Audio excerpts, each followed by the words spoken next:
السلام عليكم ورحمة الله وبركاته. بسم الله الرحمن الرحيم. الحمد لله رب العالمين. اللهم صل وسلم وبارك على سيدنا محمد سيد الأولين والآخرين وعلى آله وأصحابه وأتباعه إلى يوم الدين. أما بعد. سبحان الله والحمد لله ولا إله إلا الله والله أكبر ولا حول ولا قوة إلا بالله العلي العظيم. سبحان الله والحمد لله ولا إله إلا الله والله أكبر ولا حول ولا قوة إلا بالله العلي العظيم. سبحان الله والحمد لله ولا إله إلا الله والله أكبر ولا حول ولا قوة إلا بالله العلي العظيم. Kerala Islamic class റൂമിന്റെ ചരിത്രപാത എന്ന അധ്യായത്തിലേക്ക് മറ്റൊരിക്കൽ കൂടി എല്ലാ നല്ലവരായ സഹോദരങ്ങൾക്കും സുമനസ്സുകൾക്കും സ്നേഹസമ്പന്നമായ സ്വാഗതം. നല്ല കാര്യങ്ങൾ പറയുവാനും കേൾക്കുവാനും പഠിക്കുവാനും പഠിപ്പിക്കുവാനും അതനുസരിച്ച് ജീവിക്കുവാനും അവയിലെ പാഠങ്ങൾ കണ്ടെത്തി ജീവിതത്തിലേക്ക് സ്വാംശീകരിച്ചെടുക്കുവാനും അല്ലാഹു റബ്ബുൽ ഇസ്സത്തിന്റെ അതിമഹത്തായ തൗഫീഖും അനുഗ്രഹവും കടാക്ഷവും നമ്മളെല്ലാവരിലും ഉണ്ടാവട്ടെ, ഉണ്ടായിക്കൊണ്ടിരിക്കുമാറാവട്ടെ എന്ന് ആത്മാർത്ഥമായി പ്രാർത്ഥിച്ചുകൊണ്ട് ചരിത്രാധ്യായത്തിന്റെ മറ്റൊരു ദളത്തിലേക്ക് നമുക്ക് കാലെടുത്തു വെക്കാം.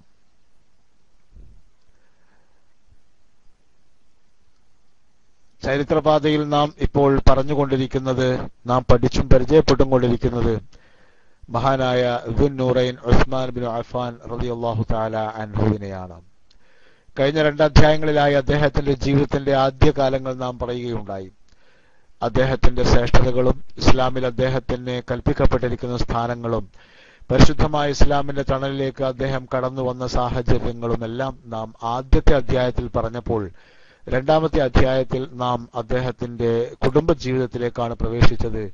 അതനുസരിച്ച് കഴിഞ്ഞ അധ്യായത്തിൽ നാം പറഞ്ഞത്, അദ്ദേഹം മഹാനായ പ്രവാചകർ തിരുമേനി സല്ലല്ലാഹു അലൈഹി വസല്ലമ തങ്ങളുടെ പ്രിയപ്പെട്ട മകൾ, 2ാമത്തെ മകൾ ഹസ്രത്ത് റുഖിയ റളിയല്ലാഹു തആല അൻഹയെ വിവാഹം ചെയ്ത സംഭവബഹുലമായ സംഭവങ്ങളിലൂടെയാണ് നാം പോയത്.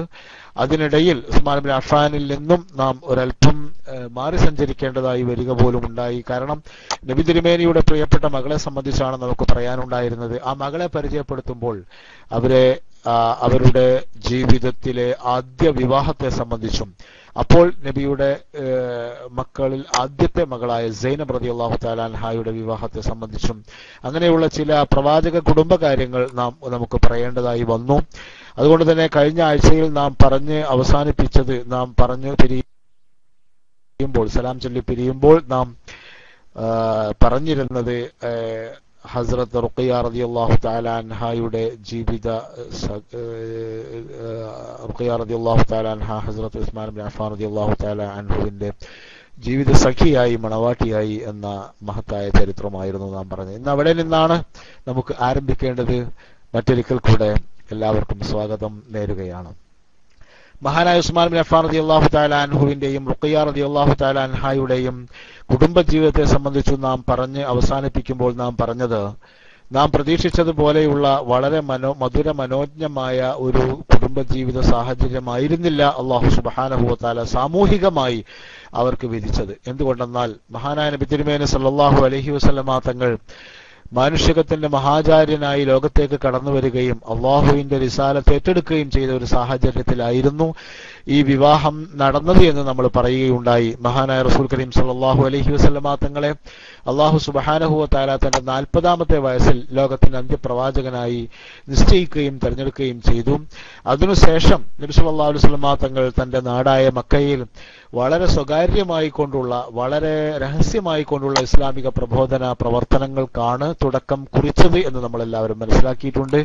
ഏകദേശം 3 വർഷത്തോളം നബിയുടെ പ്രബോധനം രഹസ്യ സ്വഭാവമുള്ളതായിരുന്നു. രഹസ്യ സ്വഭാവം എന്ന് പറയുമ്പോൾ തന്റെ കുടുംബാംഗങ്ങൾ, അതുപോലെ തന്നെ ഏറ്റവും അടുത്ത സുഹൃത്തുക്കൾ, ഏറ്റവും അടുത്ത അയൽക്കാർ എന്നിവരോട് മാത്രം തന്റെ ദൗത്യത്തെ സംബന്ധിച്ച് സംസാരിക്കുകയായിരുന്നു നബി സല്ലല്ലാഹു അലൈഹി വസല്ലമ തങ്ങൾ. എന്നാൽ നബി സല്ലല്ലാഹു അലൈഹി വസല്ലമ തങ്ങൾക്ക് ഏകദേശം 3 വർഷങ്ങളായപ്പോൾ അല്ലാഹു സുബ്ഹാനഹു വ തആലയിൽ നിന്ന് അടുത്ത കൽപ്പന ലഭിക്കുകയുണ്ടായി. ആ കൽപ്പന കാര്യങ്ങൾ തുറന്നു പറയാനും പബ്ലിക്കായി പരസ്യമായി കൊണ്ടുള്ള ഒരു പ്രബോധനത്തിന് വേണ്ടി ആരംഭം കുറിക്കുവാനുമായിരുന്നു അള്ളാഹുവിന്റെ കൽപ്പന. ഫസ്ദഅ ബിമാ തുഅ്മർ, അതുപോലെ തന്നെ വഅൻദിർ അശീറതകൽ അഖ്റബീൻ തുടങ്ങിയ ശാസനകളിലൂടെയായിരുന്നു അള്ളാഹു സുബ്ഹാനഹു വ തആല മഹാനായ നബി തിരുമേനി സല്ലല്ലാഹു അലൈഹി വസല്ലമ തങ്ങളോട് തന്റെ റിസാലത്തിനെ വ്യാപിപ്പിക്കുവാൻ, ജനങ്ങളിലേക്ക് എത്തിക്കുവാൻ ആജ്ഞാപിക്കുകയും ആവശ്യപ്പെടുകയും ചെയ്തത്. മഹാനായ റസൂൽ കരീം സല്ലല്ലാഹു അലൈഹി വസല്ലമ തങ്ങൾ പരസ്യമായി പറയാനുള്ളതെല്ലാം പറഞ്ഞു തുടങ്ങിയപ്പോൾ നമുക്കെല്ലാവർക്കും അറിയാവുന്നതുപോലെ, അല്ലെങ്കിൽ നമ്മളെല്ലാവരും മനസ്സിലാക്കിയതുപോലെ, ഒരു ഇളകിയ കടന്നൽ കൂടുപോലെ മക്കായിലെ ആബാലവൃദ്ധം ജനങ്ങൾ പ്രവാചകർ തിരുമേനി സല്ലല്ലാഹു അലൈഹി വസല്ലമ തങ്ങൾക്ക് എതിരെ തിരിയുന്ന ഒരു കാഴ്ചയാണ്. അതുവരെയും അൽ അമീൻ എന്ന് വിളിച്ചിരുന്ന നാവുകൾ തന്നെ പ്രവാചകർ തിരുമേനി സല്ലല്ലാഹു അലൈഹി വസല്ലമ തങ്ങൾക്കെതിരെ അപവാദങ്ങൾ പറയുകയും ഏറ്റവും കുറഞ്ഞത് ആ പ്രവാചകന്റെ പുതിയ നീക്കങ്ങൾക്ക് മുമ്പിൽ നെറ്റി ചുളിക്കുകയെങ്കിലും ചെയ്തു എന്ന് ചരിത്രങ്ങളിൽ നിന്ന് നമുക്ക് വായിച്ചെടുക്കാൻ കഴിയും. മഹാനായ റസൂൽ കരീം സല്ലല്ലാഹു അലൈഹി വസല്ലമ തങ്ങൾക്ക് പക്ഷേ പിന്മാറാൻ പാടില്ലായിരുന്നു, കഴിയുമായിരുന്നില്ല. അള്ളാഹുവിൽ നിന്ന് തനിക്ക് ലഭിച്ചിരിക്കുന്ന ശരിയായ വെളിച്ചം അത് അന്ധകാരത്തിൽ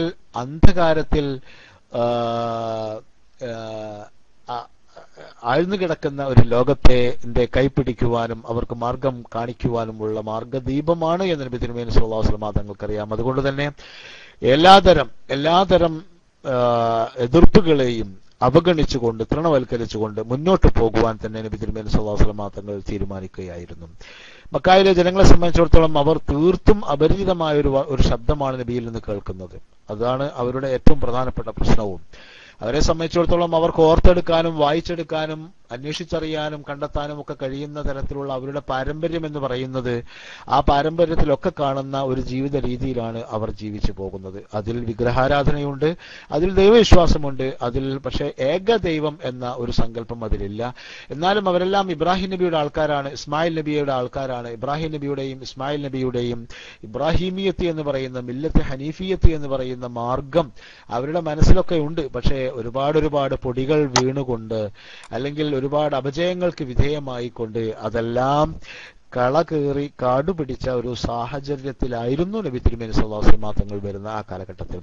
അതുകൊണ്ട് തന്നെ നിലവിലുള്ള എല്ലാ വിശ്വാസങ്ങളെയും പുനഃക്രമീകരിക്കുവാനും, നിലവിലുള്ള എല്ലാ വിശ്വാസങ്ങളുടെയും തെറ്റായ ഭാഗങ്ങളെ മുഴുവൻ ഉപേക്ഷിക്കുവാനും, മനസ്സിനെയും ശരീരത്തെയും ജീവിതത്തെയും കർമ്മത്തെയും എല്ലാം ഏകദൈവ വിശ്വാസം എന്ന അതിമഹത്തായ ആശയത്തിലേക്ക് കൊണ്ടുവരുവാനും അവർക്ക് അത്ര പെട്ടെന്ന് കഴിയുമായിരുന്നില്ല. കാരണം അവർ ജീവിച്ച് ശീലിച്ച ഒരു മാർഗമായിരുന്നു അവരുടെ മുമ്പിലുണ്ടായിരുന്ന ശിർക്ക് എന്ന് പറയുന്നത്.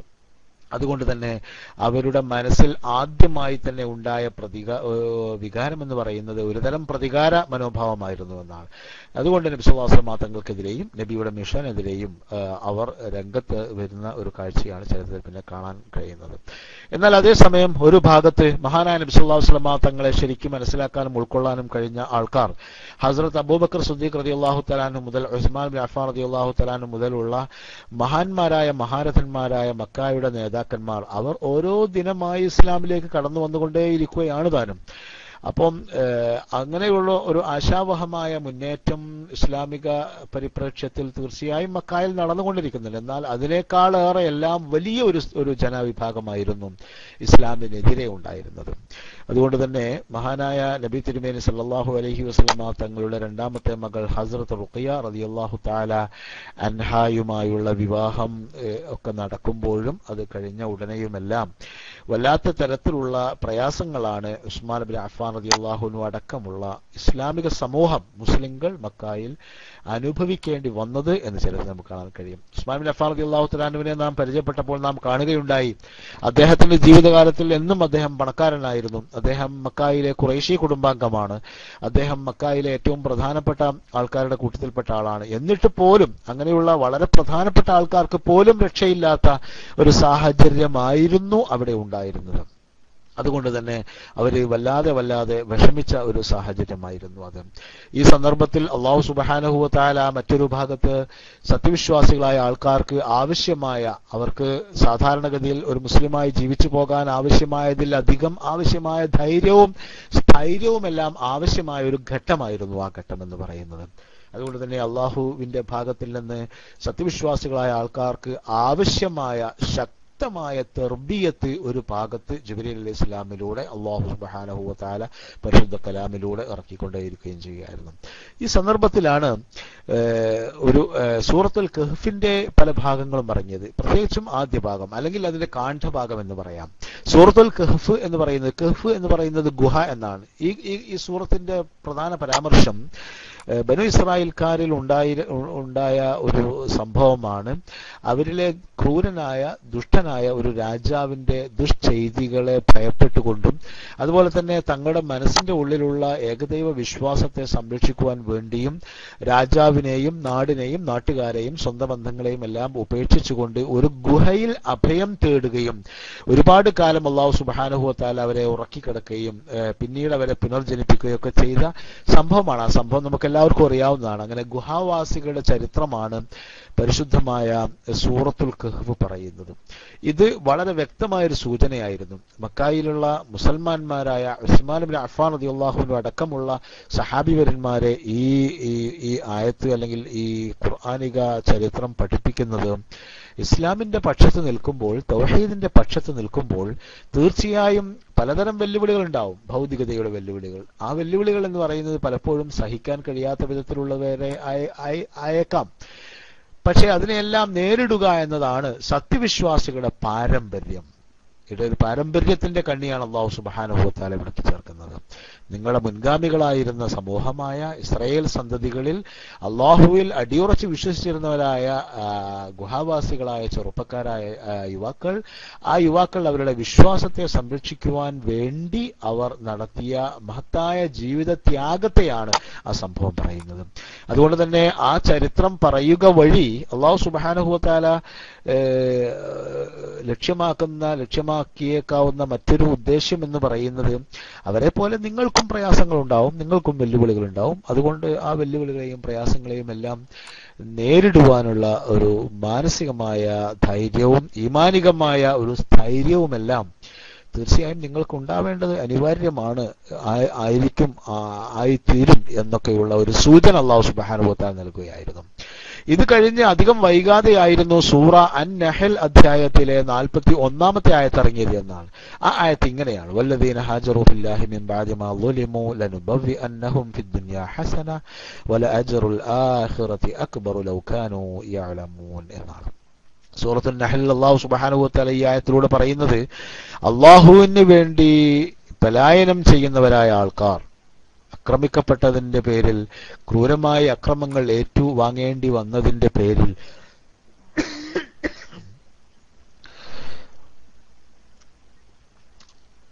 സ്വന്തം നാടും വീടും കുടുംബങ്ങളെയും കൂട്ടങ്ങളെയും എല്ലാം വിട്ടുപോകേണ്ടി വന്ന, പലായനം ചെയ്യേണ്ടി വരുന്നതായ ആൾക്കാർ, അവർക്ക് അല്ലാഹു സുബ്ഹാനഹു വ തആല വല്ലാത്ത വലിയൊരു വാഗ്ദാനം നൽകുകയാണ്. ലനുബവ്വിഅന്നഹും ഫിദ്ദുനിയാ ഹസന, അവർക്ക് നാം ദുനിയാവിൽ തന്നെ നന്മ നാം ഉറപ്പുവരുത്തും. അവർക്ക് നാം ദുനിയാവിൽ തന്നെ നന്മ, അവർക്ക് അഭിമാനകരമായ ഒരു നിലനിൽപ്പ്, മാത്രമല്ല ഈ പ്രയാസങ്ങൾക്കെല്ലാം ശേഷം വളരെ സന്തോഷകരമായ വിജയങ്ങളുടെ ശ്രേണിയിലേക്ക് തന്നെ അവരെ നാം കൊണ്ടുപോകും. മാത്രമല്ല അതോടൊപ്പം വലഅജ്റുൽ ആഖിറതി അക്ബർ, അതിനേക്കാൾ ഏറ്റവും വലുതാണ് ആഖിറത്തിൽ അവർക്ക് ലഭിക്കാനിരിക്കുന്ന പ്രതിഫലം എന്ന് പറയുന്നത്. അപ്പൊ ഈ ആയത്തും സത്യത്തിൽ സൂചിപ്പിക്കുന്ന ഒരു പ്രധാനപ്പെട്ട സംഭവം എന്ന് പറയുന്നത് ഒരു പലായനത്തെ സംബന്ധിച്ചൊക്കെ തന്നെയാണ്. ഈ ഒരു പശ്ചാത്തലത്തിൽ മഹാനായ റസൂൽ കരീം സല്ലല്ലാഹു അലൈഹി വസല്ലമ തങ്ങളുടെ മുമ്പിൽ തന്റെ അനുയായികളായ പലരും വരികയാണ്.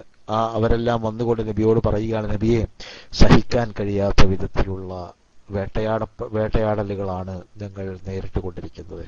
നബിയെ സംബന്ധിച്ചിടത്തോളം നബിക്ക് നേരെ കയ്യോങ്ങുവാനുള്ള ഒരു ധൈര്യം അവർക്ക് ഇപ്പോഴും വന്നിട്ടില്ല. അതിന് വളരെ പ്രധാനമായും 2-3 കാരണങ്ങളുണ്ട്. ഒന്ന്, നബി തിരുമേനി സല്ലല്ലാഹു അലൈഹി വസല്ലം തങ്ങൾ ഖുറൈശിയാണ്, ഹാഷിമിയാണ്. ബനു ഹാഷിം കുടുംബത്തിന്റെ കയ്യിലാണ് നിലവിലുള്ള ഏറ്റവും പ്രധാനപ്പെട്ട അധികാര സ്ഥാനങ്ങളെല്ലാം.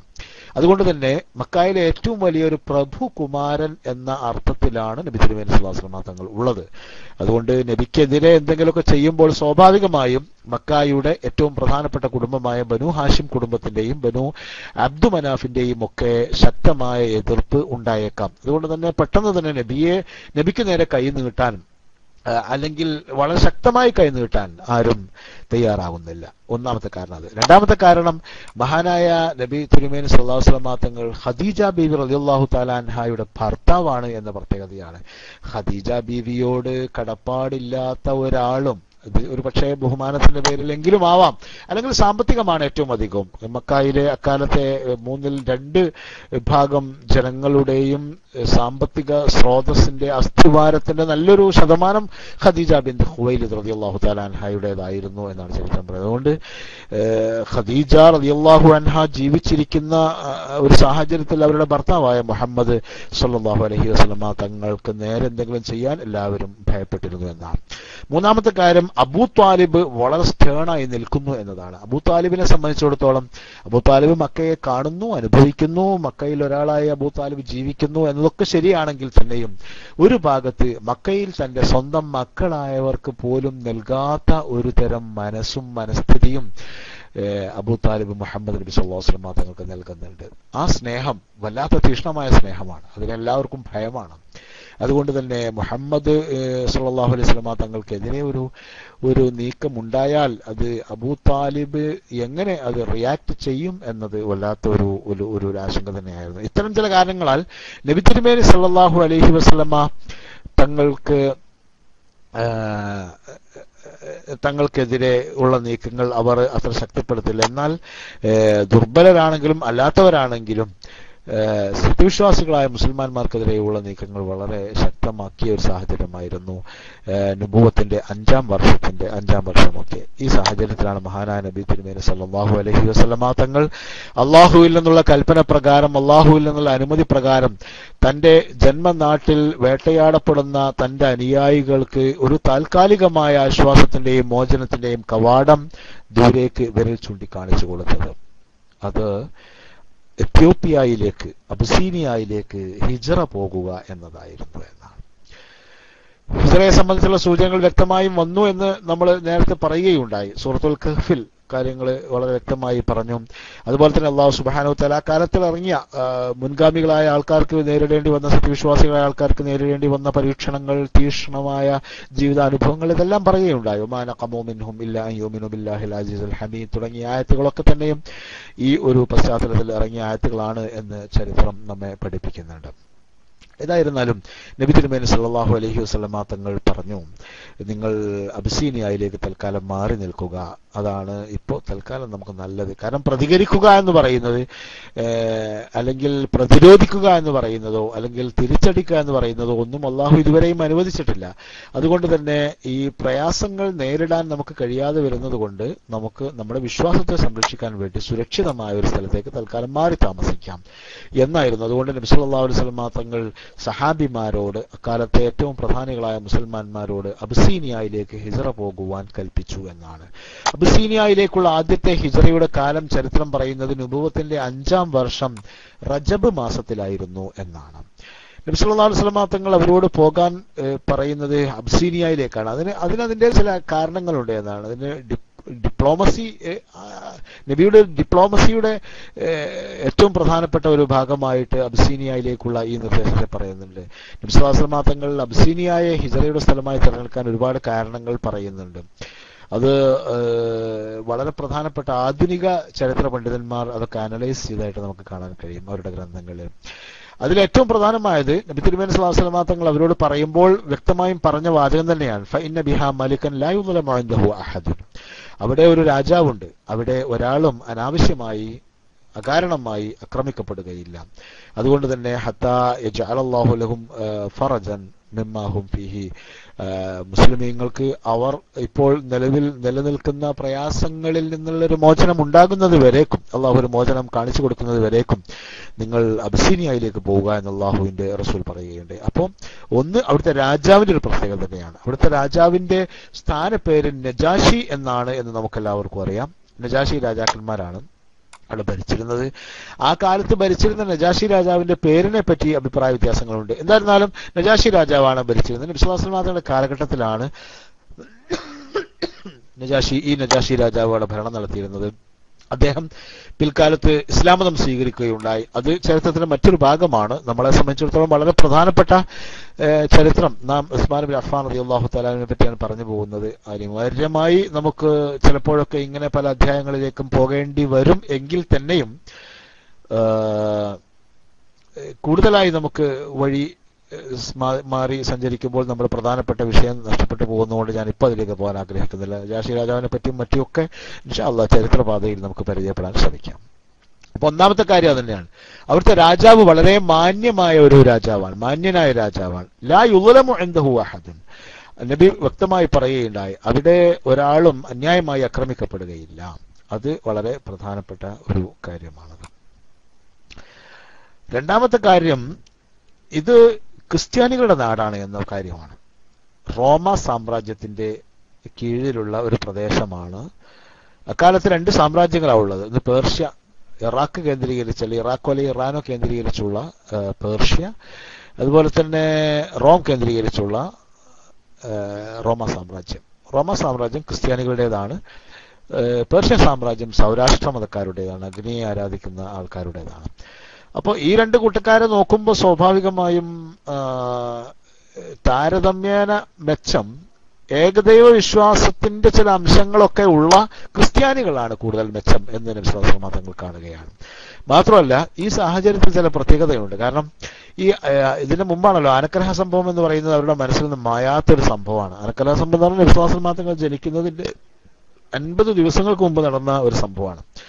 ഈ സംഭവത്തിൽ അബ്രഹത്തിന്റെ ആനപ്പടയെ അല്ലാഹു സുബ്ഹാനഹു വ തആല നശിപ്പിച്ചു. സത്യത്തിൽ അബ്രഹത്ത് റോമ സാമ്രാജ്യത്തിന്റെ ഒരു ഭാഗമായിരുന്നു എന്നാണ്. അപ്പോ അന്നത്തെ ലോകത്തെ ഏറ്റവും വലിയ വാർത്തയും സംഭവമായിരുന്നു അത്. അള്ളാഹുവിന്റെ ഭവനമായ മക്കായിലെ, പരിശുദ്ധ മക്കായിലെ കഅബാലയം തകർക്കുവാൻ വേണ്ടിയുള്ള ശ്രമമായിരുന്നുവല്ലോ ആനക്കലഹ സംഭവം എന്ന് പറയുന്നത്. അത് ഇത്തരത്തിൽ ആനക്കലഹ സംഭവം അബാബിൽ പക്ഷികളിലൂടെ അള്ളാഹു ആനപ്പടയെ നശിപ്പിച്ച ആ ഒരു ചരിത്രത്തിൽ അവസാനിച്ചതോടുകൂടെ ലോകത്തൊരു ശക്തമായ ഞെട്ടലുണ്ടായി എന്നാണ്. ആ ഞെട്ടലിന്റെ ഏറ്റവും പ്രധാനപ്പെട്ട കാര്യം ഇത് തന്നെയായിരുന്നു. ഈ ഭവനം അള്ളാഹുവിന്റെ ഭവനം തന്നെയാണ്, അതിനെ ആക്രമിക്കാൻ ആര് ചെന്നാലും അവര് രക്ഷപ്പെടുകയില്ല. അതുകൊണ്ട് തന്നെ ആ സംഭവത്തിന് ശേഷം, ആനക്കലഹ സംഭവത്തിന് ശേഷം ക്രൈസ്തവ ലോകം, പ്രത്യേകിച്ച് റോമ സാമ്രാജ്യം മക്കയെ ഒരു ഭയാനകതകളോടുകൂടെയും ആ അർത്ഥത്തിലുള്ള ഒരു തരം ബഹുമാനത്തോടു കൂടിയാണ് കണ്ടിരുന്നത്. അതുകൊണ്ട് മക്കയുടെ ഒരു വെളിപ്പാടകലെ എന്ന് പറയാവുന്ന 2 കോണ്ടിനെന്റുകളിലാണ്, 2 ഭൂഖണ്ഡങ്ങളിലാണ് എങ്കിൽ തന്നെയും അങ്ങനെ അടുത്ത് എന്ന് പറയാവുന്ന അബ്സീനിയയിലേക്ക് പോകുന്നതാണ് നല്ലത് എന്ന് നബി സല്ലല്ലാഹു അലൈഹി വസല്ലം തങ്ങൾ കാണുകയുണ്ടായി.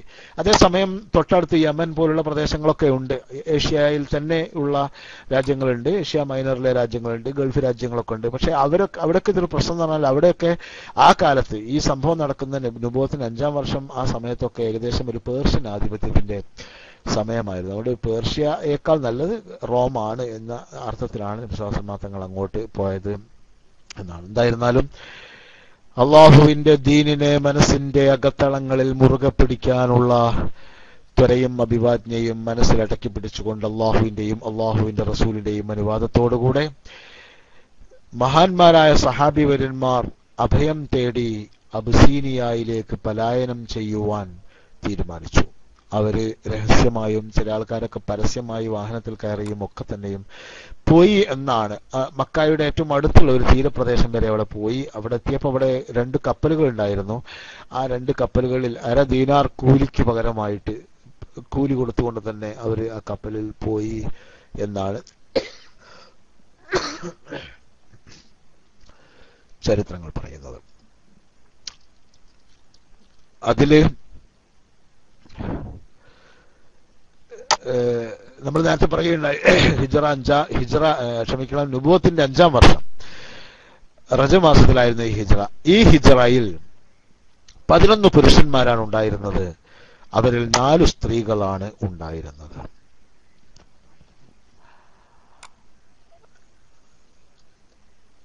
പുരുഷന്മാരും 4 സ്ത്രീകളും. നമുക്ക് പറയാനുള്ള ചരിത്രാധ്യായത്തിൽ പറയാനുള്ള വിഷയം ഇതാണ്.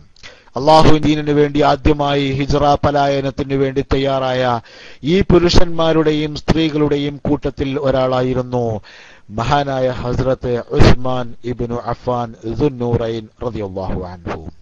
മഹാനായ റസൂൽ കരീം സല്ലല്ലാഹു അലൈഹി വസല്ലം തങ്ങളുടെ പ്രിയപ്പെട്ട മരുമകനും പ്രിയപ്പെട്ട മരുമകൻ ഉസ്മാൻ റളിയല്ലാഹു തആല അൻഹു അബ്സീനിയയിലേക്കുള്ള ഹിജ്റ യാത്രക്ക് തയ്യാറെടുത്തപ്പോൾ തന്റെ ജീവിത സഖിയായ ഹസ്രത്ത് റുഖയ്യ റളിയല്ലാഹു തആല അൻഹയും ഒപ്പം പോവുകയുണ്ടായി എന്നാണ് ചരിത്രം. അതുകൊണ്ട് തന്നെ ഹിജ്റ, ഇസ്ലാമിന് വേണ്ടിയുള്ള ആദ്യത്തെ ഹിജ്റ യാത്രയിൽ അതിന്റെ നേതൃസ്ഥാനത്ത് തന്നെ മഹാനായ ഉസ്മാൻ ബിൻ അഫ്ഫാൻ റളിയല്ലാഹു തആല അൻഹു ഉണ്ടായിരുന്നു. ആ കൂട്ടത്തിലെ 4 സ്ത്രീകളിൽ ഒരാൾ അവരുടെ ഭാര്യയായിരുന്ന ഹസ്രത്ത് റുഖയ്യ റളിയല്ലാഹു തആല അൻഹയായിരുന്നു എന്നാണ്. ഉസ്മാൻ റളിയല്ലാഹു അൻഹു, ഭാര്യ റുഖയ്യ റളിയല്ലാഹു അൻഹു, അതോടൊപ്പം തന്നെ അബൂ ഹുദൈഫ ബിൻ ഉത്ബ റളിയല്ലാഹു തആല അൻഹു, അവരുടെ ഭാര്യ സഹ്ല ബിൻത് സുബൈർ റളിയല്ലാഹു തആല, സഹ്ല ബിൻത് സുഹൈൽ റളിയല്ലാഹു തആല അൻഹ, അതോടൊപ്പം തന്നെ മഹാനായ ആമിർ ബിൻ റബീഅ റളിയല്ലാഹു തആല അൻഹും അദ്ദേഹത്തിന്റെ ഭാര്യ ലൈലയും. അതേപോലെ തന്നെ വളരെ പ്രശസ്തമായ ചരിത്രമാണ് മറ്റൊരു ഭാഗമാണ് അബൂ സലമ റളിയല്ലാഹു തആല അൻഹുവും ഉമ്മു സലമ റളിയല്ലാഹു തആല അൻഹയും ഈ കൂട്ടത്തിലുണ്ടായിരുന്നു. അപ്പോൾ 4 സ്ത്രീകൾ ഉണ്ടായിരുന്നത് ഇവരാണ്. ഒന്ന് റുഖയ്യ റളിയല്ലാഹു തആല അൻഹ, 2 സഹ്ല ബിൻത് സുഹൈൽ റളിയല്ലാഹു തആല അൻഹ, മൂന്നാമത്തേത് ലൈല റളിയല്ലാഹു തആല അൻഹ, ആമിർ റളിയല്ലാഹു അൻഹുവിന്റെ ഭാര്യയായ ലൈല, നാലാമത്തേത് അബൂ സലമ റളിയല്ലാഹു തആല അൻഹുവിന്റെ ഭാര്യയായ ഉമ്മു സലമ. ഉമ്മു സലമ റളിയല്ലാഹു തആല നമ്മുടെ പ്രിയപ്പെട്ട ഉമ്മ കൂടിയാണ്. പിന്നീട് പിൽക്കാലത്ത് നബി സല്ലല്ലാഹു അലൈഹി വസല്ലം തങ്ങൾ അവരെ വിവാഹം ചെയ്യുകയുണ്ടായി. ഉമ്മഹാത്തുൽ മുഅ്മിനാത്തിൽ മുഅ്മിനീങ്ങളിൽപ്പെട്ട ഒരാളാണ് ഹസ്രത്ത് ഉമ്മു സലമ റളിയല്ലാഹു തആല അൻഹ. ജീവിതത്തിലെ ഏറ്റവും പ്രധാനപ്പെട്ട അധ്യായത്തിന് സാക്ഷ്യം വഹിക്കുകയായിരുന്നു ഉസ്മാൻ റളിയല്ലാഹു തആല അൻഹും അദ്ദേഹത്തിന്റെ പ്രിയ പത്നി റുഖയ്യ റളിയല്ലാഹു തആല അൻഹും.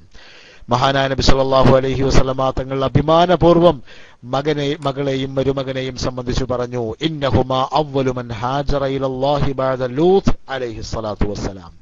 മഹാനായ ഹസ്രത്ത് ലൂത്ത് നബി അലൈഹി സ്വലാത്തു വസ്സലാമിന് ശേഷം സകുടുംബം ഹിജ്റ പോയ, അള്ളാഹുവിന്റെ ദീനിന് വേണ്ടി പലായനം ചെയ്ത ഭാഗ്യം ലഭിച്ച കുടുംബം ഉസ്മാൻ ബിൻ അഫ്ഫാൻ റളിയല്ലാഹു അൻഹുവിന്റേതാണ് എന്ന് നബി സല്ലല്ലാഹു അലൈഹി വസല്ലം തങ്ങൾ അഭിമാനപൂർവ്വം പറയുകയുണ്ടായി.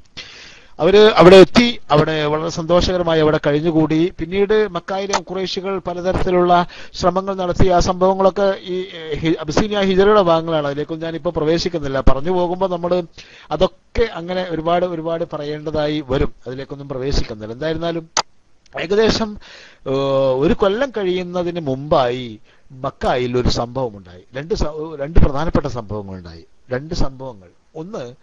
ഒന്നാമത്തെ സംഭവം എന്ന് പറയുന്നത് മഹാനായ ഉമർ ബിൻ ഖത്താബ് റളിയല്ലാഹു തആല അൻഹു അടക്കമുള്ളവർ ഇസ്ലാമിലേക്ക് വന്നു എന്നുള്ള ഒരു സംഭവം ആണ് അതിലേറ്റവും മറ്റൊരു പ്രധാനപ്പെട്ട സംഭവം ഉണ്ടായത്. സൂറത്തുൻ നജ്മ് ഇറങ്ങുകയും ഒരു ദിവസം പരസ്യമായി നബി സല്ലല്ലാഹു അലൈഹി വസല്ലമ തങ്ങൾ കഅബാലയത്തിന് മുമ്പിൽ വെച്ച് അത് ഓതുകയും ചെയ്യുകയുണ്ടായി. ആ സൂറത്തുൻ നജ്മ് അവസാനിക്കുമ്പോൾ ഫസ്ജുദൂ ലില്ലാഹി എന്ന് പറയുന്ന ആയത്താണ് അതിന്റെ അവസാനത്തെ ആയത്ത്. അപ്പൊ ഈ സൂറത്തുൻ നജ്മ് വൻ നജ്മി ഇദാ ഹവ മാ ളല്ല സാഹിബുക്കും വമാ ഖവ എന്ന് പറഞ്ഞുകൊണ്ട് ആരംഭിക്കുന്ന വളരെ മനോഹരമായ പ്രാസഭംഗിയും സാഹിത്യഭംഗിയും ചമൽക്കാര ഭംഗിയും എല്ലാം കൂടിയ ഒരു സൂറത്താണ് സൂറത്തുൻ നജ്മ് എന്ന് പറയുന്നത്. അത് പരസ്യമായി വന്നുകൊണ്ട് ഈ ഒരു സാഹിത്യ ഭംഗിയോടുകൂടിയുള്ള ഈ സൂറത്തിന് വിശ്വാസമാത്രങ്ങൾ പരസ്യമായി ഓതിയപ്പോൾ അത് കേട്ട് ജനങ്ങളെല്ലാം സ്തബ്ധരായി കണ്ണുമിഴിച്ചു നിന്നുപോയി എന്നാണ്. ഈ സംഭവം ചരിത്ര ഗ്രന്ഥങ്ങളൊക്കെ വലിയ സംഭവമായി ഉദ്ധരിച്ചിട്ടുണ്ട്. അങ്ങനെ أفرأيتم اللات والعزى ومناة الثالثة الأخرى ألكم الذكر وله الأنثى ഇങ്ങനെയൊക്കെയുള്ള വളരെ തീക്ഷ്ണമായ ഭാവങ്ങളുള്ള വളരെ വലിയ ഒരു സൂറത്താണ്, ആശയമുള്ള സൂറത്താണ് സൂറത്തുൽ നജ്മ്. ഇതിന്റെ അവസാനം ഇതിലൂടെ മുഴുകി നിന്ന ആൾക്കാർ ഈ സൂറത്തിന്റെ അവസാനം ഫസ്ജുദൂ ലില്ലാഹി എന്ന ആയത്തിൽ കേട്ടപ്പോൾ അവർ പെട്ടെന്ന് എന്തായെന്നറിയോ, പരിസര ബോധം മറന്ന് എല്ലാവരും ഒന്നിച്ച് സുജൂദിൽ വീഴുകയുണ്ടായി എന്നാണ്. സത്യത്തിൽ അങ്ങനെയാണത്. അത് അവരെല്ലാവരും സുജൂദ് ചെയ്യണം എന്ന് കരുതി ബോധപൂർവ്വം സുജൂദ് ചെയ്തതല്ല, മറിച്ച് അവരൊരു വല്ലാത്തൊരു മാനസികാവസ്ഥയിലായിരുന്നു, സ്തബ്ധരായി നിൽക്കുകയായിരുന്നു. ആ സമയത്ത് എന്ത് കേട്ടാലും, എന്തു കൽപ്പന വന്നാലും, എന്ത്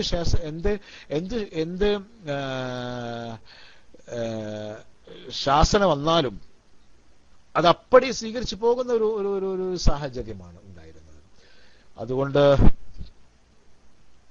ഈ സംഭവം വല്ലാത്തൊരു സംഭവമായി പോയി. പക്ഷെ സുജൂദ് ചെയ്തതിന് ശേഷമാണ് എല്ലാവരും ലഭ്യരായത്, ജാള്യതയോട് അയ്യേ നമ്മൾ എന്താ ചെയ്തത് എന്നൊക്കെ പറഞ്ഞവർ ജാള്യതയോടുകൂടെ എഴുന്നേറ്റ് പോന്നു. എങ്കിലും ഈ വാർത്ത ഒരു വലിയ വാർത്തയായി. മക്ക എന്ന് പറയുന്നത് ആ കാലത്തെയും ഒരു തീർത്ഥാടന കേന്ദ്രമാണ്. അതുകൊണ്ട് തീർത്ഥാടനം എന്ന അർത്ഥത്തിലും വ്യാപാരാവശ്യാർത്ഥവും മക്കയിലേക്ക് ജനങ്ങൾ അറേബ്യയുടെ വിവിധ ഭാഗങ്ങളിൽ വരികയും പോവുകയും ചെയ്തുകൊണ്ടേയിരിക്കും, എപ്പോഴും വരവും പോക്കും. അപ്പൊ അന്നത്തെ ഒരു വാർത്തകളൊക്കെ തന്നെയും സ്പ്രെഡ് ആകുന്ന ഒരു മാധ്യമം എന്ന് പറയുന്നത് ഈ വരവും പോക്കും തന്നെയായിരുന്നു എന്നാണ്. വേറെ മാധ്യമങ്ങളൊന്നും അക്കാലത്തില്ലല്ലോ. എന്തായിരുന്നാലും ഈ സംഭവം അറേബ്യ കണ്ടതിൽ വെച്ച ഒരു അത്ഭുതകരമായ സംഭവമായിരുന്നില്ല. ഈ വാർത്ത പെട്ടെന്ന് പരന്നു എന്നാണ്. പരന്ന് ഈ വാർത്ത അബിസീനിയയിലും എത്തി. പക്ഷെ അബിസീനിയയിൽ എത്തിയപ്പോഴേക്ക് അങ്ങനെയാണല്ലോ, ചുണ്ടുകൾക്ക് കൈമാറി വരുമ്പോ ഇത് പറയുന്ന ആളുടെ ഒരു മികവ് അല്ലെങ്കിൽ അയാളുടെ ഒരു പക്ഷത്തിന്റെ ഒരു ധ്വനി, ഇതൊക്കെ കൂടുമ്പോ ഈ വാർത്തക്ക് പലപ്പോഴും അങ്ങോട്ടും ഇങ്ങോട്ടും ഒക്കെ ചില സംഭവങ്ങളൊക്കെ സംഭവിച്ചു പോകും. നമ്മൾ പലപ്പോഴും കാണാറില്ല, ആധുനികമായ പല വാർത്തകളെ സംബന്ധിച്ചും പറയുമ്പോഴൊക്കെ തന്നെയും ഇത് അതാണ് എന്നൊക്കെ പറഞ്ഞ് അങ്ങനെ ഓരോരുത്തരും പറയുന്നതിനനുസരിച്ച് വാർത്തകൾ, ഉദാഹരണങ്ങളൊക്കെ ഒന്നും ഇപ്പൊ പ്രവേശിക്കുന്നില്ല. എന്തായിരുന്നാലും അബിസീനിയയിൽ എത്തിയപ്പോഴേക്ക് ഈ വാർത്തയുടെ രൂപം ഇങ്ങനെയായിരുന്നു. മക്കയിലെ മുഴുവൻ ആൾക്കാരും ഇസ്ലാം മതം സ്വീകരിച്ചു കഴിഞ്ഞിരിക്കുന്നു എന്നായിരുന്നു. ഇത് മുഹാജിരീങ്ങളായ അവിടേക്ക് ഹിജറ പോയ ആൾക്കാരെ വല്ലാതെ സന്തോഷിപ്പിച്ചു. അവർ പറഞ്ഞു, എങ്കിൽ പിന്നെ നമ്മൾ ഒരു അന്യനാട്ടിൽ അപരിചിതരായി നിൽക്കേണ്ട ആവശ്യമില്ലല്ലോ, നമുക്ക് തിരിച്ചു പോവാം. അങ്ങനെ അവരെല്ലാം തിരിച്ചു വന്നു എന്നാണ്. തിരിച്ചു വന്നു. പലരും മക്കയുടെ അതിർത്തിയിലെത്തിയപ്പോഴാണ് അമളി മനസ്സിലായത്. സംഗതി ഇങ്ങനെയൊക്കെ ഉണ്ടായത് ഒരു അബദ്ധം സംഭവിച്ചാണ് മക്കാർക്ക്, അല്ലാതെ അവർ സത്യത്തിൽ ഇസ്ലാമം സ്വീകരിച്ചതല്ല എന്ന കാര്യമൊക്കെ അവർക്ക് മനസ്സിലായി. എന്തായിരുന്നാലും ഉസ്മാൻ അഫ്ഫാൻ റളിയല്ലാഹു തആല അൻഹുവും റുഖയ്യ റളിയല്ലാഹു തആല അൻഹയും ഒക്കെ തിരിച്ചു വന്നവരിൽ ഉണ്ടായിരുന്നു എന്നാണ് ചരിത്രം പറയുന്നത്. പക്ഷേ കാര്യങ്ങൾ അതല്ല എന്ന് വ്യക്തമായ സന്ദർഭത്തിൽ അവർ വീണ്ടും പോകാൻ തയ്യാറായി.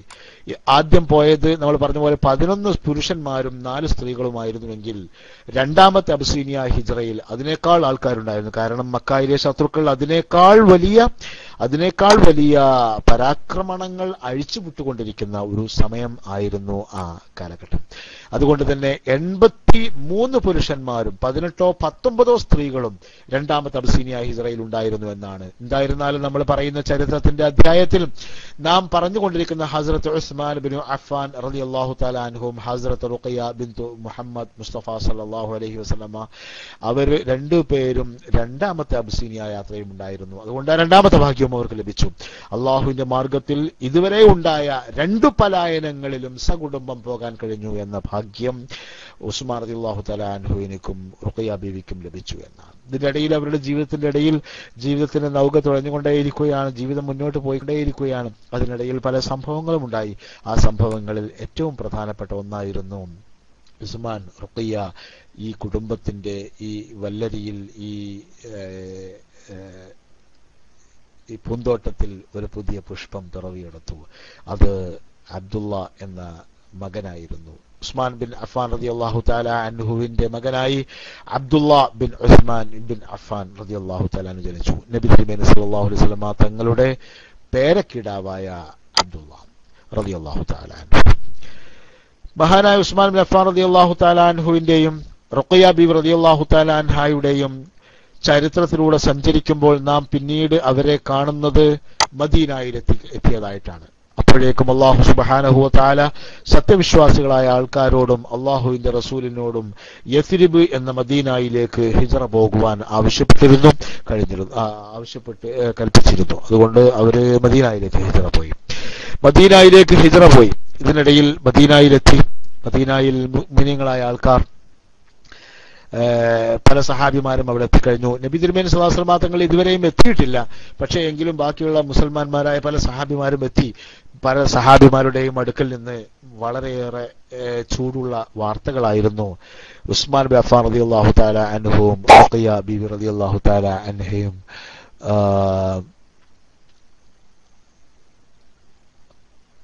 കേട്ടത്. അതിൽ ഏറ്റവും പ്രധാനപ്പെട്ടത് റുഖയ്യ റളിയല്ലാഹു തആല അൻഹയെ സംബന്ധിച്ചിടത്തോളം വല്ലാതെ കണ്ണുനീരിൽ ചാലിക്കപ്പെട്ട എഴുതപ്പെട്ട വാർത്തകൾ കൂടെ ഉണ്ടായിരുന്നു. അത് തന്റെ എല്ലാമായിരുന്ന പ്രിയപ്പെട്ട ഉമ്മ ഹസ്രത്ത് ഖദീജ ബിൻത് ഖുവൈലിദ് റളിയല്ലാഹു തആല അൻഹയുടെ മരണമായിരുന്നു. താൻ അടുത്തില്ലാത്ത സന്ദർഭത്തിൽ സ്നേഹം കൊണ്ട് തന്നെ വീർപ്പുമുട്ടിച്ച തന്റെ പ്രിയപ്പെട്ട ഉമ്മ ഖദീജ ബീവി മരണപ്പെട്ട വാർത്ത അനുയായികളായ സഹോദരങ്ങളിൽ നിന്ന്, സുഹൃത്തുക്കളിൽ നിന്ന്, കുടുംബ ബന്ധുക്കളിൽ നിന്ന് റുഖയ്യ ബീവി റളിയല്ലാഹു തആല അൻഹ കേൾക്കുകയുണ്ടായി. അങ്ങനെ വല്ലാത്തൊരു വേദനയോടുകൂടെയാണ് റുഖിയ റളിയല്ലാഹു തആല അൻഹ മദീനയിൽ എത്തിച്ചേർന്നത്. ആ സന്ദർഭത്തിലാണ് മദീനയിൽ വിവരം പറഞ്ഞത്. നബി തിരുമേനി സല്ലല്ലാഹു അലൈഹി വസല്ലമ തങ്ങൾ വരുന്നു. നബി മദീനയിലേക്ക് വരികയാണ്. നബിയും അബൂബക്കർ റളിയല്ലാഹുനും മക്കയിൽ നിന്ന് പുറപ്പെട്ട് കഴിഞ്ഞിരിക്കുന്നു. അവർ അടുത്ത ദിവസം തന്നെ എത്തിച്ചേരുമെന്ന് മഹാനായ റസൂൽ കരീം സല്ലല്ലാഹു അലൈഹി വസല്ലമ തങ്ങളെ എതിരേൽക്കാൻ വേണ്ടി സ്വന്തം മകൾ റുഖിയ റളിയല്ലാഹു തആല അൻഹ അടക്കമുള്ള മുഹാജിരീങ്ങളായ സഹാബിമാർ, സഹാബിയാത്തുകൾ അവർ കാത്തു നിൽക്കുകയുണ്ടായി. മഹാനായ റസൂൽ കരീം സല്ലല്ലാഹു അലൈഹി വസല്ലമ തങ്ങൾ മദീനയിലെത്തി. തന്റെ മകളെ കണ്ടു. വളരെ സന്തോഷമായി. മാത്രമല്ല, കാണുമ്പോൾ അവർക്ക് പരസ്പരം അവരുടെ കണ്ണുകൾക്ക് പറയാനുണ്ടായിരുന്നത് നമ്മുടെ എല്ലാമായിരുന്ന ഖദീജ. നബിയെ സംബന്ധിച്ചിടത്തോളം തന്റെ ജീവിതത്തിന്റെ എല്ലാമായിരുന്ന ഖദീജ ബിവി റളിയല്ലാഹു തആല അൻഹ. മക്കളെ സംബന്ധിച്ചിടത്തോളം അവരുടെ സ്നേഹവത്സലയായിരുന്ന അവരുടെ പ്രിയപ്പെട്ട മാതാവ് ഉമ്മ, നമ്മുടെ എല്ലാവരുടെയും പ്രിയപ്പെട്ട ഉമ്മ ഖദീജ റളിയല്ലാഹു തആല അൻഹയുടെ വഫാത്ത് തന്നെയായിരുന്നു. അവരുടെ ഇടയിൽ കണ്ണുനീർ മറയിട്ട സംഭവം അത് തന്നെയായിരുന്നു എന്നാണ്. മഹാനായ റസൂൽ കരീം സല്ലല്ലാഹു അലൈഹി വസല്ലം തങ്ങളോടൊപ്പം ഉസ്മാൻ റളിയല്ലാഹു തആല അൻഹുവും അതുപോലെ തന്നെ റുഖിയ റളിയല്ലാഹു തആല അൻഹയും അവരുടെ ജീവിതം ആരംഭിച്ചു എന്നാണ്.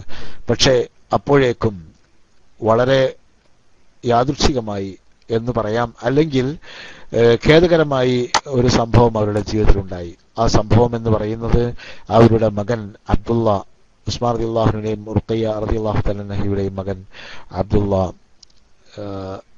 പെട്ടെന്ന് അസുഖബാധിതനായി. ചെറിയൊരു പ്രശ്നമാണ് സംഭവിച്ചിരുന്നത്. പക്ഷേങ്കിലും ആ രോഗത്തെ നേരിടാൻ ആ കാലഘട്ടത്തിന് കഴിയുമായിരുന്നില്ല. കാലത്ത് അതിന് ചികിത്സകളൊന്നും ഉണ്ടായിരുന്നില്ല. മാത്രമല്ല, അതിനുപരി എല്ലാവരുടെയും, എല്ലാ ചികിത്സാരികളുടെയും, എല്ലാ ബിഷഗ്വരന്മാരുടെയും ബിഷഗ്വരനായ പ്രവാചകർ തിരുമേനി സല്ലല്ലാഹു അലൈഹി വസല്ലമ തങ്ങൾ അവരുടെ മുമ്പിൽ അടുത്ത് ഉണ്ട് എങ്കിൽ പോലും അള്ളാഹുവിന്റെ വിധി അതായിരുന്നു. അള്ളാഹുവിന്റെ അലംഘനീയമായ വിധിക്ക് വിധേയനാവാൻ മാത്രമായിരുന്നു തന്റെ പ്രിയപ്പെട്ട ഈ പേരമകന് അള്ളാഹു സുബ്ഹാനഹു വ തആല വിധിച്ചത് എന്ന് വേണം മനസ്സിലാകുവാൻ. ഏതായിരുന്നാലും മഹാനായ റസൂൽ കരീം സല്ലല്ലാഹു അലൈഹി വസല്ലമ തങ്ങളും മറ്റു കുടുംബ ബന്ധുക്കളൊക്കെ അവിടെ വന്നു. അവരെ ആശ്വസിപ്പിച്ചു. പക്ഷേ എങ്കിലും അള്ളാഹു സുബ്ഹാനഹു വ തആല അബ്ദുള്ള എന്ന ആ മകനെ തിരിച്ചു വിളിച്ചു എന്നാണ് പറയുന്നത്. അവരുടെ കുട്ടിക്ക് ഏകദേശം 6 വയസ്സായിരുന്നു പ്രായം എന്നാണ് ചരിത്രം അനുമാനിക്കുന്നത്. എന്തായിരുന്നാലും ആ സംഭവം റുഖിയ റളിയല്ലാഹു തആല അൻഹയെ സംബന്ധിച്ചിടത്തോളം വല്ലാത്തൊരു വിഷമം ഉണ്ടാക്കിയെന്നാണ്. റുഖിയ റളിയല്ലാഹു തആല അൻഹയുടെ പക്ഷത്ത് നിന്ന് നോക്കുമ്പോൾ അവരുടെ ഒരു മാനസികമായ അവസ്ഥ എന്ന് പറയുന്നത് വല്ലാത്തൊരു വിഷമകരമായ. എന്തായിരുന്നാലും നബിയുടെ പ്രിയപ്പെട്ട മകളാണെങ്കിൽ പോലും അവര് ഒരു സ്ത്രീയാണ്. ഒരു സ്ത്രീയുടെ മനസ്സ് എന്ന് പറയുന്നത് ലോലമായ ഒരു മനസ്സാണ്. അവരുടെ ശരീരം പോലെ തന്നെ അവരുടെ മനസ്സിനും നിരന്തരമായ പ്രശ്നങ്ങളെയും പ്രയാസങ്ങളെയും വേട്ടയാടലുകളെയും നേരിടാൻ കഴിയുക എന്ന് പറയുന്നത് വളരെ പ്രയാസമാണ്. അതുകൊണ്ടൊക്കെ തന്നെയും നിരന്തരമായ ഈ ജീവിതയാത്രയിലെ കയറ്റങ്ങൾക്കും ഇറക്കങ്ങൾക്കും ഒടുവിൽ മഹാനായ പ്രവാചക തിരുമേനി സല്ലല്ലാഹു അലൈഹി വസല്ലം തങ്ങളുടെ പ്രിയപ്പെട്ട മകളും ഉസ്മാൻ ബിൻ അഫ്ഫാൻ റളിയല്ലാഹു തആല അൻഹുവിന്റെ ഭാര്യയുമായ ഹസ്രത്ത് റുഖിയ റളിയല്ലാഹു തആല അൻഹ രോഗിണിയായി തീരുകയുണ്ടായി. മദീനയിൽ അവരെത്തിയ ആദ്യകാലത്ത് തന്നെ രോഗിയായി. നിരന്തരമായ മാനസികമായ പ്രശ്നങ്ങളായിരുന്നു. ഒന്ന്, അവരുടെ ജീവിതത്തിലെ ആദ്യത്തെ വിവാഹം, അബൂലഹബിന്റെ മകൻ ഉത്ബത്തുമായി ഉണ്ടായ വിവാഹം. ആ വിവാഹം വളരെ സന്തോഷകരമായിരുന്നു. അബൂലഹബ് വളരെ മാന്യനായിരുന്നു. അള്ളാഹുവിന്റെ റസൂലിന്റെ ശത്രുവായിരുന്നു എങ്കിൽ പോലും മാന്യനായിരുന്നു. ഉത്ബത്തിനെ സംബന്ധിച്ചിടത്തോളം സ്നേഹവത്സലനായ ഒരു ഭർത്താവിനെ തന്നെയാണ് റുഖിയ ബിവി റളിയല്ലാഹു തആല അൻഹ ഉത്ബത്തിലൂടെ ലഭിച്ചത് എന്നത് സന്തോഷകരമായ ഒരു അനുഭവം തന്നെയായിരുന്നു. പക്ഷേ അവർക്ക് ഒരിക്കലും സഹിക്കാൻ കഴിയാത്തതായിരുന്നു ഉത്ബത്തിന്റെ ഉമ്മയും അബൂലഹബിന്റെ ഭാര്യയുമായ ഉമ്മു ജമീൽ അവരെ മാനസികമായി വേട്ടയാടിയതിനും പീഡിപ്പിച്ചതിനും കയ്യും കണക്കുമുണ്ടായിരുന്നില്ല. അത് പാവപ്പെട്ട റുഖിയ റളിയല്ലാഹു തആല അൻഹയെ വല്ലാതെ മാനസികമായി വിഷമിപ്പിച്ചൊരു സംഭവമായിരുന്നു. അത് കഴിഞ്ഞതിന് ശേഷം ഒരു നല്ല ജീവിതത്തിന്റെ തുരുത്തിലേക്ക് റുഖിയ റളിയല്ലാഹു തആല അൻഹ എത്തിച്ചേർന്നു എന്നത് സന്തോഷകരമാണെങ്കിലും ആ സംഭവത്തിന്റെ, ആ വിവാഹത്തിന്റെ, ഉസ്മാൻ റളിയല്ലാഹു അൻഹുമായി ഉണ്ടായ വിവാഹത്തിന്റെ ഉടനെയായി അബിസീനിയയിലേക്കുള്ളൊരു യാത്ര. അബിസീനിയയിലേക്കുള്ള യാത്ര എന്നൊക്കെ പറയുമ്പോൾ ദുർഘടമായ വഴി താണ്ടി വേണം പോകാൻ. ഭയാശങ്കകൾ ഒപ്പമുണ്ട്. അതോടൊപ്പം കടൽ കടന്ന് ചെങ്കടൽ കടന്ന് അപ്പുറത്ത് ആഫ്രിക്കൻ വൻകരയിലാണ് അബ്സീനിയ എന്ന് പറയുന്നത്.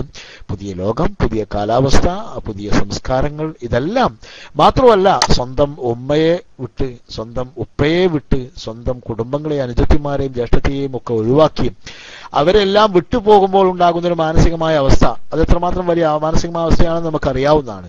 അത് അങ്ങനത്തെ ഒരു യാത്ര. അത് കഴിഞ്ഞതിന് ശേഷം പിന്നെ ഒരു വർഷത്തിനുള്ളിൽ തന്നെ രണ്ടാമത്തെ ഒരു യാത്ര, വീണ്ടും ഇങ്ങോട്ടൊരു യാത്രയും തിരിച്ചങ്ങോട്ട് വേറൊരു യാത്രയും. ഈ നിരന്തരമായ യാത്രകൾ, ഈ യാത്രകൾ ഉണ്ടാക്കുന്ന മാനസികമായ വിഷമങ്ങൾ, ശാരീരികമായ വിഷമങ്ങൾ ഉണ്ടെങ്കിലും ഇല്ലെങ്കിലും മാനസികമായ വിഷമങ്ങളാണ് നമ്മൾ പറഞ്ഞുകൊണ്ടിരിക്കുന്നത്. അതൊരു വളരെ പ്രധാനപ്പെട്ട ഒരു വിഷയമാണ്. മറ്റൊന്ന്, മദീനയിൽ എത്തിയതോടുകൂടെ അല്ലെങ്കിൽ മക്കായിൽ നിന്ന് ഏറ്റവും അവസാനമായി ലഭിച്ച വാർത്ത, തന്റെ എല്ലാമായ വളരെ ഏറ്റവും പ്രിയപ്പെട്ട ഉമ്മ ഖദീജ ബീവി റളിയല്ലാഹു തആല അൻഹയുടെ മരണം. അത് വല്ലാത്ത ഒരു പിടിച്ചെടുത്ത സംഭവമായിരുന്നു. മാത്രമല്ല ആ മരണത്തിലേക്ക് നയിച്ച സംഭവങ്ങൾ, 3 വർഷം ഷഅബ് അബൂ താലിബ് എന്ന് പറയുന്ന ഒരു മലഞ്ചെരുവിൽ ഭ്രഷ്ട് കൽപ്പിക്കപ്പെട്ട ക്രമത്തിൽ, ഉപരോധിക്കപ്പെട്ട ക്രമത്തിൽ ജീവിക്കേണ്ട സാഹചര്യം തന്റെ പ്രിയപ്പെട്ട ഉമ്മാക്കും തന്റെ പ്രിയപ്പെട്ട ഉപ്പാക്കും കുടുംബത്തിനൊക്കെ വന്നു എന്ന വിവരങ്ങൾ, അത് റുഖിയ റളിയല്ലാഹു തആല അൻഹയുടെ മനസ്സിനെ പിടിച്ചുലച്ച സംഭവമാണ്. ആ സംഭവത്തിന് പുറമെ തന്റെ പ്രിയപ്പെട്ട മകൻ അബ്ദുള്ളയുടെ മരണം, ഏക മകനായിരുന്നു. ആ മകന്റെ മരണം, 6 വയസ്സായ ഒരു കുട്ടി, കൈയാണോ കാലാണോ വളരുന്നതെന്ന് നോക്കി കൗതുകത്തോടെ മാതാവും പിതാവും നോക്കി നിൽക്കുന്ന ഒരു സമയം. അത്തരം ഒരു സമയത്തിൽ കുട്ടി മരിക്കുന്ന അതിന്റെ മാനസികമായ ശ്രമം, ഇങ്ങനെയുള്ള നിരന്തരമായ ശാരീരികവും മാനസികവുമായ പ്രയാസങ്ങൾ, ആ പ്രയാസങ്ങൾ റുഖിയ റളിയല്ലാഹു തആല അൻഹയെ രോഗിണിയാക്കി മാറ്റിയെന്നാണ്. അവര് ശരീരം ശോഷിച്ചു, ആരോഗ്യം ക്ഷീണിച്ചു എന്നാണ്. അതോടുകൂടെ ഹിജ്റ 2-ാം വർഷത്തിൽ അവർക്ക് ചില അസുഖങ്ങൾ ഉണ്ടാവുകയും ചെയ്തു എന്നാണ്. അസുഖം ഹിസ്ബ ആയിരുന്നു എന്നാണ്. ഹിസ്ബ എന്ന് പറഞ്ഞാൽ മീസിൽസ് തുടങ്ങിയ പകർച്ചവ്യാധി തുടങ്ങിയ നമ്മൾ പോക്സസ് എന്നൊക്കെ പറയുന്ന രോഗങ്ങളായിരിക്കണം എന്നാണ് അനുമാനിക്കപ്പെടുന്നത്. അവരുടെ രോഗം ഹിസ്ബ ആയിരുന്നു എന്ന് ചരിത്രങ്ങളിൽ കാണാൻ നമുക്ക് കഴിയും. എന്തായിരുന്നാലും അങ്ങനെ ശരീരത്തിലാകെ വ്രണങ്ങൾ ഉണ്ടാകുകയോ പോലുള്ള അത്തരത്തിലുള്ള ഒരു രോഗമായിരുന്നു അവർക്ക് ഉണ്ടായിരുന്നത്. ആ രോഗശയ്യയിൽ അവർ കിടക്കുമ്പോഴായിരുന്നു ബദർ യുദ്ധത്തിന്റെ കാഹളം മുഴങ്ങിയത്. ഹിജ്റ 2-ാം വർഷത്തിൽ അല്ലാഹു സുബ്ഹാനഹു വ തആലയുടെ അനുമതി പ്രകാരം ആദ്യമായി നടന്ന ഇസ്ലാമിന്റെ സായുധ സമരമായിരുന്നു ബദർ. ഈ യുദ്ധത്തിലേക്ക് മഹാനായ നബി തിരുമേനി സല്ലല്ലാഹു അലൈഹി വസല്ലം തങ്ങളും തന്റെ 300ഓളം സഹാബിവരന്മാരും പുറപ്പെടുമ്പോൾ തന്റെ പ്രിയപ്പെട്ട മകൾ റുഖിയ രോഗിണിയായി കിടക്കുകയായിരുന്നു. രോഗിണിയായ റുഖിയയെ പരിചരിക്കേണ്ടത് തന്റെ കൂടെ ബാധ്യതയാണ് എന്ന് മനസ്സിലാക്കിയ, പക്ഷേ അതേസമയം യുദ്ധം എന്ന് പറയുന്നത് ഒഴിവാക്കാൻ കഴിയാത്തൊരു സാഹചര്യമായി വന്നിരിക്കുകയാണ്. ഈ യാത്ര ഒഴിവാക്കാൻ കഴിയില്ല. അതുകൊണ്ട് തന്നെ യുദ്ധം നിശ്ചയിക്കപ്പെട്ടിട്ടില്ല. അബൂ സുഫിയാന്റെ കച്ചവട സംഘത്തെ തടയുവാൻ വേണ്ടിയാണ് ഇപ്പോഴത്തെ പോക്ക്. എന്തായിരുന്നാലും ഈ മിഷൻ, ഈ എക്സ്പെഡീഷൻ, അതില് ഉസ്മാൻ താങ്കൾ വരേണ്ട, താങ്കൾ റുഖിയയെ പരിചരിക്കുവാൻ വേണ്ടി ഇവിടെ നിൽക്കുക എന്ന് നബി സ്വല്ലല്ലാഹു അലൈഹി വസല്ലം തങ്ങൾ പറയുകയുണ്ടായി. അതുകൊണ്ടാണ് റുഖിയ റളിയല്ലാഹു തആല അൻഹയെ പരിചരിച്ചുകൊണ്ട് ഉസ്മാൻ റളിയല്ലാഹു തആല അൻഹ അവിടെ കഴിച്ച് കൂടിയെന്നാണ്. ജീവിതത്തിന്റെ അവസാന നാളുകളിലേക്ക് പോകുമ്പോൾ റുഖിയ റളിയല്ലാഹു തആല അൻഹയുടെ ഓർമ്മകളിൽ ഒരുപാട് വേദനകൾ വരികയുണ്ടായി. തന്റെ പിതാവിനെ സംബന്ധിച്ചുള്ള ഓർമ്മകൾ, തന്റെ പിതാവ് അനുഭവിച്ചുകൊണ്ടിരിക്കുന്ന പ്രയാസങ്ങൾ, മാത്രമല്ല ജീവിതത്തിലുണ്ടായ കയറ്റിറക്കങ്ങൾ, അബ്സീനിയ യാത്ര, ഉമ്മായുടെ മരണം, അതുപോലെ തന്നെ മരിക്കുന്നതിന് മുമ്പ് ഒന്ന് ആ സ്നേഹനിധിയായ, സ്നേഹം മാത്രം അറിയാവുന്ന തന്റെ പ്രിയപ്പെട്ട ഉമ്മയെ ഒരു നോക്ക് കാണാൻ കഴിയാത്ത വേദന, അങ്ങനെയുള്ള ആ വിവരങ്ങളും ആ ഓർമ്മകളും എല്ലാം വല്ലാതെ വിഷമിപ്പിച്ച ഒരു സാഹചര്യമായിരുന്നത്. മഹാനായ റസൂൽ കരീം സല്ലല്ലാഹു അലൈഹി വസല്ലമ തങ്ങളും അനുയായികളും ബദർ യുദ്ധത്തിൽ അള്ളാഹുവിന്റെ ദീനിനു വേണ്ടി പടവരുതുമ്പോൾ എന്നേക്കുമായി റുഖിയ ബീവി റളിയല്ലാഹു തആല അൻഹ ഈ ലോകത്തോട് വിട പറഞ്ഞു എന്നാണ്. ഉമ്മ മരിച്ചപ്പോൾ ഉമ്മയുടെ അടുത്തുണ്ടായിരുന്നില്ല എന്ന വേദനയോടുകൂടെ മരണത്തിലേക്ക് നടന്നു കയറിയ റുഖിയ റളിയല്ലാഹു തആല അൻഹയ്ക്ക് അപ്പുറത്തും ഇപ്പുറത്തും തിരിഞ്ഞു നോക്കുമ്പോൾ തന്റെ സ്നേഹനിധിയായ തന്റെ പ്രിയപ്പെട്ട പ്രവാചകനും പിതാവുമായ അഷ്റഫുൽ വറ സല്ലല്ലാഹു അലൈഹി വസല്ലമ തങ്ങൾ ഒപ്പമില്ലല്ലോ എന്ന സങ്കടം തീർച്ചയായും ഉണ്ടായിരുന്നു. പക്ഷേ അതോടൊപ്പം റുഖിയ റളിയല്ലാഹു തആല അൻഹ മനസ്സിന്റെ ഉള്ളിൽ ഒരു സ്വർഗം പണിത് കഴിഞ്ഞിരുന്നു. തന്റെ പിതാവ്, തന്റെ പ്രവാചകൻ തന്നെ പഠിപ്പിച്ച, തനിക്ക് കാണിച്ചു തന്ന ആ സ്വർഗം, ജീവിതത്തിലെ പ്രയാസങ്ങളും പ്രതിബന്ധങ്ങളും എല്ലാം എന്തിനു വേണ്ടിയാണോ സഹിച്ചത്, എന്തിനു വേണ്ടിയാണോ സഹിക്കുന്നത്, എന്തിനു വേണ്ടിയാണോ സഹിക്കേണ്ടത്, അത് ആ സ്വർഗം തന്റെ മനസ്സിന്റെ മുമ്പിൽ പൂത്തുലഞ്ഞു നിൽക്കുന്ന മനോഹരമായ ഒരു ഹൃദയക്കാഴ്ചയായി റുഖയ്യ റളിയല്ലാഹു തആല മുമ്പിൽ ഉണ്ടായിരുന്നു. അതുകൊണ്ട് തന്നെ സംതൃപ്തിയോടെ സന്തോഷത്തോടെ പുഞ്ചിരിക്കുന്ന ചുണ്ടുകൾ അടച്ചുകൊണ്ട് കണ്ണുകൾ അടച്ചുകൊണ്ട് റുഖയ്യ ബിൻത് മുഹമ്മദ് മുസ്തഫ സല്ലല്ലാഹു അലൈഹി വസല്ലം തങ്ങൾ ഹിജ്റ വർഷം 2-ാം വർഷത്തിൽ ലോകത്തോട് എന്നേക്കുമായി മരണപ്പെടുകയുണ്ടായി. ഉസ്മാൻ ബിൻ അഫ്ഫാൻ റളിയല്ലാഹു തആല അൻഹുവിന്റെ ചരിത്രമാണ് നാം പറയുന്നത്. അദ്ദേഹത്തെ സംബന്ധിച്ചിടത്തോളം അദ്ദേഹത്തെ താങ്ങാവുന്നതിലപ്പുറം വലിയൊരു സംഭവമായിരുന്നു അത്.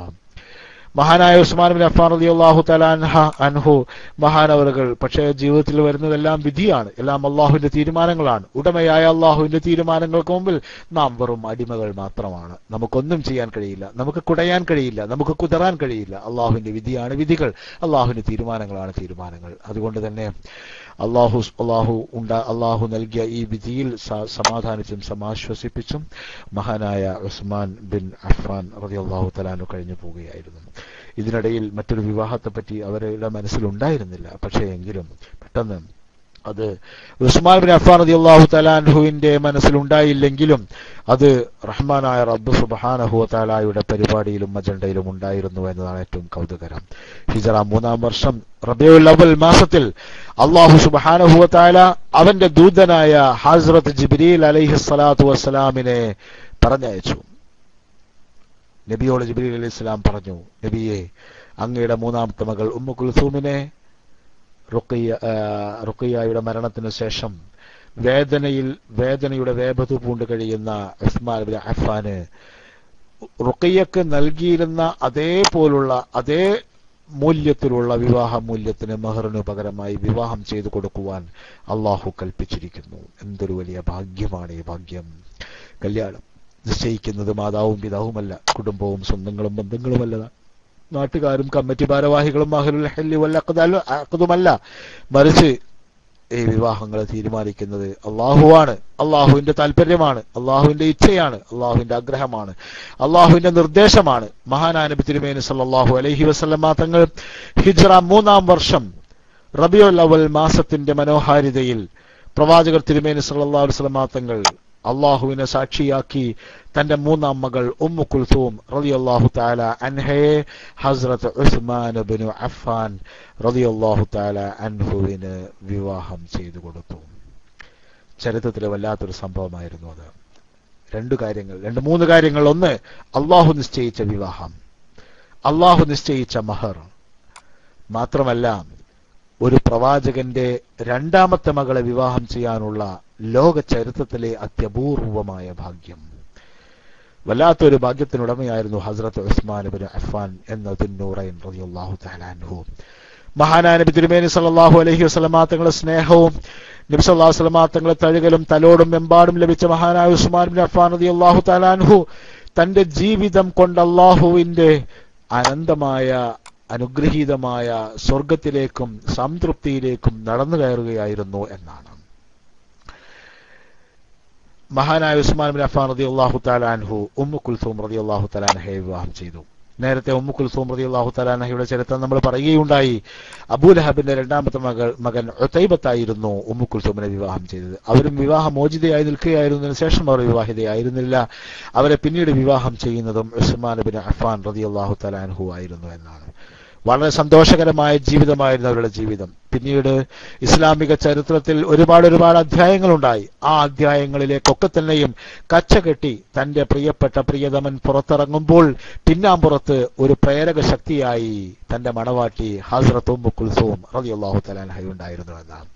ഹിജ്റ 3-ാം വർഷം നടന്ന ഉഹദ് യുദ്ധം, ഹിജ്റ 5-ാം വർഷം നടന്ന അഹ്സാബ് യുദ്ധം, ഹിജ്റ 6-ാം വർഷം നടന്ന ഹുദൈബിയ സന്ധി, ആ ഹുദൈബിയ സന്ധിയെ ലോക ചരിത്രത്തിലെ ഏറ്റവും വലിയ അധ്യായമാക്കി മാറ്റിയ ബൈഅത്തുർ റിദ്വാൻ എന്ന് പറയുന്ന സംഭവം, ആ സംഭവത്തിന്റെ ഏറ്റവും പ്രധാനപ്പെട്ട താരം ഹസ്രത്ത് ഉസ്മാൻ ബിൻ അഫ്ഫാൻ റളിയല്ലാഹു തആല അൻഹു ആയിരുന്നു.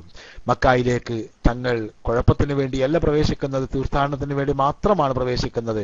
അതുകൊണ്ട് ഞങ്ങളെ അനുവദിക്കണം എന്ന നബിയുടെ ദൗത്യശ്രമവുമായി നബിയുടെ ദൂതനായി അംബാസഡറായി മക്കയിലേക്ക് പോകാനുള്ള ഭാഗ്യമുണ്ടായത് ഉസ്മാൻ ബിൻ അഫ്ഫാൻ റളിയല്ലാഹു തആല അൻഹുവിനാണ്.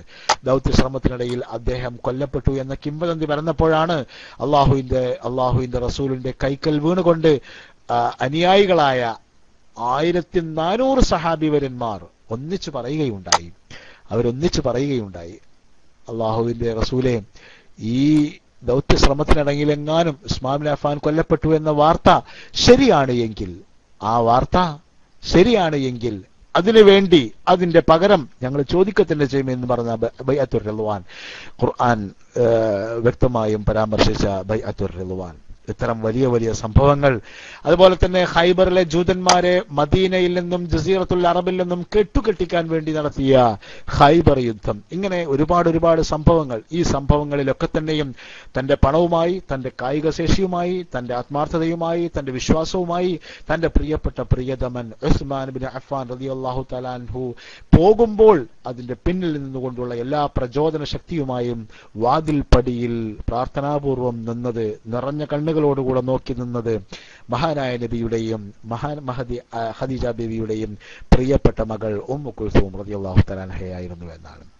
പക്ഷേ ആ ദാമ്പത്യം മുന്നോട്ട് പോയെങ്കിലും, ഇസ്ലാമിക ചരിത്രത്തിന്റെ അധ്യായങ്ങളിലൂടെ കയറിയും ഇറങ്ങിയും ആ ദാമ്പത്യം മുന്നോട്ട് പോയെങ്കിലും അവർക്ക് മക്കളുണ്ടായില്ല എന്നാണ് ചരിത്രം പറയുന്നത്. അവസാനം ഹിജ്റ 9-ാം വർഷമായി, 9-ാം വർഷം ശഅബാനിൽ, എല്ലാം അള്ളാഹുവിന്റെ വിധിയാണ്, അള്ളാഹുവിന്റെ തീരുമാനമാണ്. ആ തീരുമാനങ്ങൾക്ക് മുമ്പിൽ ഒരാൾക്കും ഒന്നും ചെയ്യാൻ കഴിയില്ല. മഹാനായ ദുന്നൂറൈൻ ഉസ്മാൻ ബിൻ അഫ്ഫാൻ റളിയല്ലാഹു തആല അൻഹു അള്ളാഹുവിന്റെ അത്തരം മറ്റൊരു വിധിക്ക് മുമ്പിൽ നിൽക്കുകയാണ്. 6 വർഷങ്ങൾക്ക് മുമ്പ് തന്റെ പ്രിയപ്പെട്ട പ്രിയതമ ഹസ്രത്ത് റുഖയ്യ, തന്റെ പ്രിയപ്പെട്ട മകൻ അബ്ദുള്ളയുടെ ഉമ്മ കൂടിയായിരുന്ന പ്രിയപ്പെട്ട റുഖയ്യ, അബിസീനിയയിലേക്കുള്ള യാത്രകളിൽ, മദീനയിലേക്കുള്ള ഹിജ്റയിൽ തന്നോടൊപ്പം ജീവിതം പങ്കിടാനൊപ്പമുണ്ടായിരുന്ന ഹസ്രത്ത് റുഖയ്യ എന്നേക്കുമായി മദീനയുടെ മണ്ണിൽ കിടന്നു മരിക്കുമ്പോൾ അത് സങ്കട വികാരങ്ങളോടുകൂടെ നോക്കി നിൽക്കാൻ മാത്രം കഴിഞ്ഞ ഉസ്മാൻ ബിൻ അഫ്ഫാൻ റളിയല്ലാഹു തആല അൻഹുവിന്റെ ജീവിതത്തിൽ മറ്റൊരു വേദന വന്നു. ആ സംഭവം ശഅബാൻ മാസത്തിലായിരുന്നു, ഹിജ്റ 9-ാം വർഷം. ഉമ്മു കുൽസൂം റളിയല്ലാഹു തആല അൻഹ ഉസ്മാൻ ബിൻ അഫ്ഫാനെയും വിട്ടുപിരിഞ്ഞു.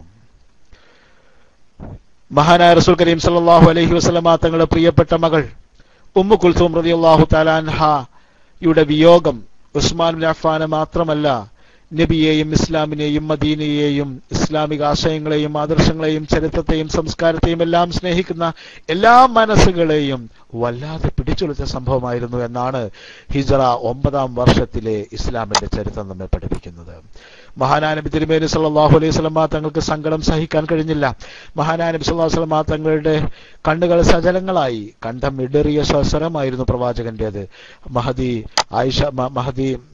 ഫാത്തിമ ബീവി റളിയല്ലാഹു തആല അൻഹ തന്റെ പ്രിയപ്പെട്ട സഹോദരിയുടെ ജനാസയ്ക്ക് മുമ്പിൽ നിന്നുകൊണ്ട് ഏങ്ങി കരയുന്ന രംഗം ഓർക്കാൻ കഴിയാത്ത അത്രമാത്രം വേദനാജനകമായ സംഭവമായിരുന്നു എന്ന് ചരിത്രത്തിൽ നമുക്ക് കാണാൻ കഴിയും. മഹാനായ നബി തിരുമേനി സല്ലല്ലാഹു അലൈഹി വസല്ലം തങ്ങളും തന്റെ അനുയായികളും മദീനയിലെ പ്രവാചകന്റെ വീട്ടിന്റെയും മസ്ജിദുൻ നബവിയുടെയും ഒരു വിളിപ്പാടകലെ 10,000-ഓളം സഹാബിവരന്മാർ അന്ത്യവിശ്രമം കൊള്ളുന്ന ഹസ്രത്ത് ഉസ്മാൻ ബിൻ മദ്ഊൻ റളിയല്ലാഹു അൻഹു മുതലുള്ള മഹാന്മാരായ സഹാബിവരന്മാർ അന്ത്യവിശ്രമം കൊള്ളുന്ന ജന്നത്തുൽ ബഖീഅ മഖ്ബറയിൽ നിന്ന് തിരിച്ചു പോരുമ്പോൾ നിറഞ്ഞ കണ്ണുകളുമായി പ്രവാചകർ തിരുമേനി സല്ലല്ലാഹു അലൈഹി വസല്ലമ തങ്ങൾ മെല്ലെ തിരിഞ്ഞു നിന്നു. അവിടെ കൂടിയ സജ്ജനങ്ങളായ സഹാബി വര്യന്മാരോട് പറഞ്ഞു, തല്ല അഭിമാനത്തോടെ പറഞ്ഞു, ലൗ കാന ഇൻദി സാലിദതൻ സവജ്തുഹാ ലി ഉസ്മാൻ, എനിക്ക് ഇനിയും ഒരു മകൾ ഉണ്ടായിരുന്നുവെങ്കിൽ ഞാൻ ആ മകളെയും ഉസ്മാന് തന്നെ വിവാഹം ചെയ്തു കൊടുക്കുമായിരുന്നുവെന്ന്. എന്തൊരു അംഗീകാരമാണത്, എന്തൊരു സ്നേഹമാണത്, എന്തൊരു സ്ഥാനമാനമാണ് ഈ പ്രവാചകർ തിരുമേനി സല്ലല്ലാഹു അലൈഹി വസല്ലം തങ്ങൾ ഈ മഹാനായ സഹാബി വര്യന് കൽപ്പിച്ചു കൊടുക്കുന്നത്. മഹാനായ റസൂൽ കരീം സല്ലല്ലാഹു അലൈഹി വസല്ലം തങ്ങൾ തന്റെ താല്പര്യം പറയുകയാണ്, എനിക്ക് 3-മത്തെ മകൾ ഉണ്ടായിരുന്നുവെങ്കിൽ, നബിക്ക് ഇനി മകളില്ല, ഇനി മറ്റു 2 മക്കളിൽ ഒന്ന് സൈനബ് ബീവി റളിയല്ലാഹു തആല അൻഹയാണ്, മറ്റേത് ഫാത്തിമ ബീവി റളിയല്ലാഹു തആല അൻഹയാണ്. ഇതിൽ സൈനബ ബീവി റളിയല്ലാഹു തആല അൻഹയുടെ ചരിത്രം നമ്മൾ ഈ അധ്യായത്തിൽ പറഞ്ഞിട്ടില്ല. അവരും ഇതിനിടയിൽ വഫാത്താകുകയുണ്ടായി. നബിക്ക് ഈ സന്ദർഭത്തിൽ ഹിജ്റ 9-ാം വർഷം ശഅബാനിൽ നബിക്ക് ഒരു മകൾ മാത്രമേ ബാക്കിയുള്ളൂ എന്നാണ് ശരിയായ ചരിത്രം പറയുന്നത്. അത് ഫാത്തിമ ബീവിയാണ്. ഫാത്തിമ ബീവി അലിയുൻ കറമല്ലാഹു വജ്ഹു മഹാനവറുകളുടെ ഭാര്യ. മഹാനായ നബി തിരുമേനി സല്ലല്ലാഹു അലൈഹി വസല്ലമ തങ്ങൾ എങ്കിലും തന്റെ മനസ്സിന്റെ ഉത്കടമായ ആഗ്രഹം പ്രകടിപ്പിക്കുക തന്നെ ചെയ്തു. ലൗ കാന അൻദി സാലിസതൻ, എന്റെ അടുക്കൽ മറ്റൊരു മകൾ കൂടി ഉണ്ടായിരുന്നുവെങ്കിൽ സവ്വജ്തുഹാ ലി ഉസ്മാൻ, ഞാൻ അവളെയും ഉസ്മാന് തന്നെ വിവാഹം ചെയ്തു കൊടുക്കുമായിരുന്നുവെന്നാണ്. മഹാനായ ഉസ്മാൻ ഇബ്നു അഫ്ഫാൻ റളിയല്ലാഹു തആല അൻഹുവിന്റെ സംഭവ ബഹുലമായ ജീവിതത്തിലൂടെ മനോഹരമായ ദൃശ്യങ്ങൾ കണ്ടും കേട്ടും KICRന്റെ ചരിത്രപാതയിലൂടെ സഞ്ചരിച്ചുകൊണ്ടേ ഇരിക്കുകയാണ് നാം. മഹാനായ നബി സല്ലല്ലാഹു അലൈഹി വസല്ലം തങ്ങളുടെ ഇത്രമാത്രം വലിയ സ്നേഹം മാത്രമല്ല അംഗീകാരം ഇതെല്ലാം നേടിയെടുക്കാൻ കഴിഞ്ഞ മഹാനായ സഹാബിവരനായിരുന്നു നബി സല്ലല്ലാഹു അലൈഹി വസല്ലം തങ്ങളുടെ പ്രിയപ്പെട്ട മരുമകൻ ദുന്നൂറൈൻ എന്ന ഉസ്മാൻ ബിൻ അഫ്ഫാൻ റളിയല്ലാഹു തആല നിങ്ങൾ കാണുകയുണ്ടായി. പക്ഷേ ഉസ്മാൻ ബിൻ അഫ്ഫാൻ റളിയല്ലാഹു അൻഹുവിന്റെ ഭാവിയെ സംബന്ധിച്ച് വളരെ ശക്തമായ സൂചനകളും പ്രവചനങ്ങളുമാണ് നബി തിരുമേനി സല്ലല്ലാഹു അലൈഹി വസല്ലം തങ്ങൾ നൽകിയത്. ആ സൂചനകളും പ്രവചനങ്ങളുമെല്ലാം ഉസ്മാൻ ബിൻ അഫ്ഫാൻ എന്ന ധനാഢ്യനായ പ്രൗഢിയുള്ള സഹാബി വരന്റെ ജീവിതത്തിൽ റുഖയ്യ ഉമ്മു കുൽസും റളിയല്ലാഹു തആല അൻഹുമ രണ്ടുപേരുടെയും മരണം ഉണ്ടാക്കിയതുപോലെയുള്ള വേദനകൾ ഉണ്ടാക്കുന്ന ചില പ്രവചനങ്ങളായിരുന്നു എന്നതാണ് സത്യം. മഹാനായ ഹസ്രത്ത് അബൂ മൂസ അശ്അരി റളിയല്ലാഹു തആല അൻഹുവിനെ കേൾക്കാം. അദ്ദേഹം പറയുകയാണ്, ഞാനൊരിക്കൽ നബി സല്ലല്ലാഹു അലൈഹി വസല്ലം തങ്ങളോടൊപ്പം ഒരു തോട്ടത്തിനുള്ളിലായിരുന്നു, നബിയുടെ ഒപ്പം. അപ്പോൾ ഒരാൾ വാതിൽക്കൽ വന്നു മുട്ടി അകത്തേക്ക് കടക്കാൻ അനുവാദം ചോദിച്ചു. അപ്പോൾ നബിയുടെ അടുക്കൽ പോയി ഞാൻ ചോദിച്ചു, നബിയെ, ഒരാൾ വാതിൽ മുട്ടുന്നു, അയാളോട് കടക്കാൻ പറഞ്ഞുകൊള്ളട്ടെ എന്ന് ചോദിച്ചു. മഹാനായ നബി സല്ലല്ലാഹു അലൈഹി വസല്ലം തങ്ങൾ പറഞ്ഞു, ഇഫ്തഹ് ലഹു വബശ്ശിർഹു ബിൽ ജന്ന. നോക്കൂ, അള്ളാഹുവിന്റെ റസൂലിന്റെ വാചകം എത്രമാത്രം ശക്തമാണ്. ആരാണ് പുറത്തുള്ളത്, ആരാണ് വാതിലിൽ മുട്ടുന്നത്, അത് കണ്ടിട്ടില്ല നബി. പക്ഷേ നബി പറയുകയാണ്, അബൂ മൂസ പോയി വാതിൽ തുറന്നു കൊടുക്കൂ. തുറന്നു കൊടുക്കുമ്പോൾ വാതിലിൽ മുട്ടിയ ആൾ, കടക്കാൻ ആഗ്രഹിക്കുന്ന ആൾ, അയാൾ സ്വർഗത്തിലാണ് എന്ന സുവിശേഷം അറിയിക്കുക, സന്തോഷ വാർത്ത അറിയിക്കുക. മഹാനായ അബൂ മൂസ റളിയല്ലാഹു തആല ചെന്നു വാതിൽ തുറന്നു നോക്കുമ്പോൾ അത് പ്രവാചകൻ കഴിഞ്ഞാൽ ഈ സമൂഹത്തിലെ ഒന്നാമനായ ഹസ്രത്ത് അബൂ ബക്കർ ഇബ്ൻ അബൂ ഖുഹാഫ റളിയല്ലാഹു തആല അൻഹു ആയിരുന്നു. കുറച്ചു സമയം കഴിഞ്ഞപ്പോൾ രണ്ടാമതും വാതിൽ മുട്ടുകേട്ടു. പുറത്തു നിന്നൊരാൾ അകത്തേക്ക് കടക്കാൻ സമ്മതം ചോദിക്കുകയാണ്. നബി സല്ലല്ലാഹു അലൈഹി വസല്ലം തങ്ങളോട് അനുവാദം ചോദിച്ചപ്പോൾ അബൂ മൂസ റളിയല്ലാഹു അൻഹുവിനോട് നബി പറഞ്ഞു, വാതിൽ തുറന്നു കൊടുക്കൂ, വബശ്ശിർഹു ബിൽ ജന്ന. ആ വരുന്ന ആൾക്കും സ്വർഗം കൊണ്ട് സന്തോഷം അറിയിക്കുക. വാതിൽ ചെന്ന് തുറന്നു നോക്കുമ്പോൾ അതാരാണെന്നറിയാമോ വാതിൽ മുട്ടിയത്? അത് മഹാനായ ഉമർ ഫാറൂഖ് റളിയല്ലാഹു തആല അൻഹു ആണ്. നബിയുടെ സന്തോഷം. കുറച്ചു കഴിഞ്ഞ് മൂന്നാമതൊരാൾ വാതിലിൽ മുട്ടി. അയാളും അകത്തേക്ക് കടക്കാൻ അനുവാദം തേടുകയാണ്. അബൂ മൂസ റളിയല്ലാഹു അൻഹു നബിയുടെ സമ്മതത്തിന് വേണ്ടി നബിയുടെ മുമ്പിൽ ചെന്നപ്പോൾ നബി തിരുമേനി സല്ലല്ലാഹു അലൈഹി വസല്ലം തങ്ങൾ പറഞ്ഞു, ഇഫ്തഹ് ലഹു വബശ്ശിർഹു ബിൽ ജന്ന. പക്ഷേ നബി അവിടെ അവസാനിപ്പിക്കുന്നില്ല. നേരത്തെ വന്ന രണ്ടു പേർക്കും നബി പറഞ്ഞത്, കൈമാറിയത് ഒരൊറ്റ സന്ദേശമായിരുന്നു, വാതിൽ തുറന്നു കൊടുക്കുക, അയാൾ സ്വർഗത്തിലാണ് എന്ന് അയാൾ അറിയിക്കുകയും ചെയ്യുക എന്നായിരുന്നുവെങ്കിൽ ഇവിടെ നബി തിരുമേനി സല്ലല്ലാഹു അലൈഹി വസല്ലം തങ്ങൾ മറ്റൊരു കാര്യം കൂടി പറയുകയാണ്, ഇഫ്തഹ് ലഹു വബശ്ശിർഹു ബിൽ ജന്ന. അയാൾക്ക് വാതിൽ തുറന്നു കൊടുക്കുക, അയാൾ സ്വർഗത്തിലാണ് എന്ന സന്തോഷം നിങ്ങൾ അറിയിക്കുകയും ചെയ്യുക. അലാ ബൽവാ തുസീബുഹു. ചില പ്രയാസങ്ങൾക്കു ശേഷം, മുമ്പുള്ള രണ്ടാൾക്കാരുടെ കാര്യത്തിലും പറഞ്ഞതല്ലാത്ത മൂന്നാമത്തെ ഒരു കാര്യമാണ് നബി തിരുമേനി സല്ലല്ലാഹു അലൈഹി വസല്ലം തങ്ങൾ പറയുന്നത്. മൂന്നാമനായി വരാനിരിക്കുന്ന ആളും സ്വർഗത്തിന്റെ ഉടമയാണ്. അദ്ദേഹം സ്വർഗത്തിന്റെ അവകാശിയാണ്. സ്വർഗം കൊണ്ട് സുവിശേഷം അറിയിക്കപ്പെടുന്ന ആൾ തന്നെയാണ്. അള്ളാഹു സ്വർഗം വിധിച്ചിരിക്കുന്ന ആൾ തന്നെയാണ്. പക്ഷേ ആ സ്വർഗത്തിലേക്ക് എത്തുമ്പോഴേക്ക് അയാൾ കുറച്ച് വിയർക്കേണ്ടി വരും, കുറച്ച് പ്രയാസപ്പെടേണ്ടി വരും, കുറെ പ്രയാസങ്ങളെയും പ്രശ്നങ്ങളെയും അഭിമുഖീകരിക്കേണ്ടി വരും. അബൂ മൂസ അശ്അരി റളിയല്ലാഹു അൻഹു വാതിൽ തുറന്നു നോക്കുമ്പോൾ അത് ഉസ്മാൻ ഇബ്നു അഫ്ഫാൻ റളിയല്ലാഹു തആല അൻഹു ആയിരുന്നു. നബി സല്ലല്ലാഹു അലൈഹി വസല്ലം തങ്ങൾ പറഞ്ഞ കാര്യങ്ങൾ അദ്ദേഹത്തെ അറിയിച്ചു എന്നാണ്. ആ കാര്യം കേട്ടപ്പോൾ ഉസ്മാൻ ഇബ്നു അഫ്ഫാൻ റളിയല്ലാഹു അൻഹു പറഞ്ഞു, ജീവിതത്തിൽ ഒരുപാട് പ്രയാസങ്ങൾ കണ്ട ആളാണ് ഉസ്മാൻ ഇബ്നു അഫ്ഫാൻ. ആ പ്രയാസങ്ങളുടെ അനന്തരഫലമായിരുന്നു 2 അബ്സീനിയ യാത്രകൾ. ആ പ്രയാസങ്ങളുടെ ഭാഗമായിരുന്നു പ്രിയപ്പെട്ട റുഖയ്യയുടെ മരണം. ആ പ്രയാസങ്ങളുടെ മറ്റൊരു അധ്യായമായിരുന്നു പ്രിയപ്പെട്ട ഉമ്മു കുൽസൂമിന്റെ മരണം. ജീവിതത്തിൽ ഇത്ര ഒരുപാട് പ്രയാസങ്ങൾ കണ്ട ഉസ്മാൻ ബിൻ അഫ്ഫാൻ റളിയല്ലാഹു തആല അൻഹു ഈ കാര്യം അറിയിച്ചപ്പോൾ അബൂ മൂസ റളിയല്ലാഹുവിനോട് പറഞ്ഞു, അൽഹംദുലില്ലാഹ്, ഞാൻ എത്ര പ്രയാസങ്ങൾ സഹിക്കും എന്നതിലുള്ള ആശങ്കയല്ല എന്റെ മുമ്പിലുള്ളത്, എനിക്ക് സ്വർഗത്തിലെത്താൻ കഴിയുമല്ലോ, ആ ഒരു സന്തോഷം, അൽഹംദുലില്ലാഹ്. പിന്നെ അതേസമയം പ്രവാചകൻ പ്രവചിച്ചിരിക്കുന്ന പ്രയാസങ്ങളാണ്, അതുണ്ടാകുമെന്ന ഉറപ്പാണ്. അതുകൊണ്ട് ഇങ്ങനെ കൂടെ ഉസ്മാൻ ബിൻ അഫ്ഫാൻ റളിയല്ലാഹു പറഞ്ഞു, അല്ലാഹുൽ മുസ്തആൻ, ഒക്കെ അല്ലാഹുവിന്റെ തുണ. ഇങ്ങനെ പല സ്ഥലങ്ങളിലും മഹാനായ റസൂൽ കരീം സല്ലല്ലാഹു അലൈഹി വസല്ലമ തങ്ങൾ ഉസ്മാൻ ബിൻ അഫ്ഫാൻ റളിയല്ലാഹു തആല അൻഹുവിന്റെ ജീവിതാവസാനത്തിൽ ചില പരീക്ഷണങ്ങൾ കൂടെ നേരിടേണ്ടതായി വരും എന്ന് വ്യക്തമായ സൂചന നൽകിയിരുന്നു എന്നാണ്. അബൂബക്കർ റളിയല്ലാഹുനും ഉമർ റളിയല്ലാഹുനും ഉസ്മാൻ റളിയല്ലാഹുനും ഒരിക്കൽ നബിയോടൊപ്പം ഉണ്ടായിരുന്നുവെന്നും അവർ 3 പേരും നബിയോടൊപ്പം ഉഹദ് പർവ്വതത്തിൽ കയറിയെന്നും അനസ് റളിയല്ലാഹു പറയുകയാണ്. അപ്പോൾ ആ പർവ്വതം ഒന്ന് ഇളകാൻ ശ്രമിച്ചുവെന്നത്രേ. അപ്പൊ നബി പറഞ്ഞു, ഉസ്കുൻ, ശാന്തമാവുക. നബി കാലുകൊണ്ടൊന്ന് ഉറക്കെ ചവിട്ടിക്കൊണ്ട് പറഞ്ഞു, ആജ്ഞാപിച്ചു, ഉഹദ് പർവ്വതമേ ശാന്തമാവുക, നിന്റെ മുകളിൽ കയറി വന്നിരിക്കുന്നത് ഇല്ലാ നബിയുൻ വസദ്ദീഖുൻ വശഹീദാൻ, ഒരു പ്രവാചകനും ആ പ്രവാചകന്റെ സത്യസന്ധനായ സുഹൃത്തും പിന്നെ 2 രക്തസാക്ഷികളുമാണ്. ഉസ്മാൻ റളിയല്ലാഹു തആല അൻഹു രക്തസാക്ഷിയാവേണ്ട ആളാണ് എന്ന് നബി തിരുമേനി സ്വല്ലല്ലാഹു അലൈഹി വസല്ലം തങ്ങൾ വ്യക്തമായി സൂചിപ്പിക്കുകയാണ് എന്ന് മഹാനായ ഇമാം മുസ്ലിം റളിയല്ലാഹു അൻഹു റിവായത്ത് ചെയ്യുന്നു. ഇങ്ങനെ ഒരുപാട് സന്ദർഭങ്ങൾ.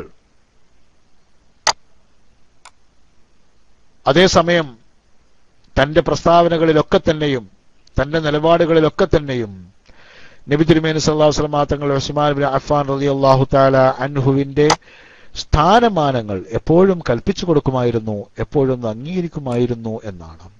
ഉസ്മാൻ റളിയല്ലാഹുവിന്റെ സ്വഭാവത്തിലെ ഏറ്റവും പ്രധാനപ്പെട്ട ഭാഗം ലജ്ജയായിരുന്നു എന്ന് നമ്മൾ പറഞ്ഞു. ലജ്ജ എന്ന് പറയുന്നത് ഇസ്ലാം ഏറ്റവും പ്രധാനമായി ഉദ്ഘോഷിക്കുന്ന ഒരു സ്വഭാവ മഹിമയാണ് എന്ന് നമുക്കറിയാം.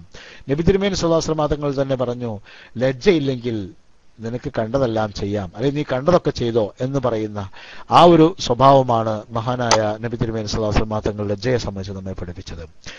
നബി സല്ലല്ലാഹു അലൈഹി വസല്ലം തങ്ങൾ ഒരിക്കൽ ഇങ്ങനെ പറയുകയുണ്ടായി, അർഹമു ഉമ്മത്തി അബൂബക്കർ, എന്റെ ഉമ്മത്തിലെ ഏറ്റവും കാരുണ്യവാൻ അബൂബക്കറാണ്.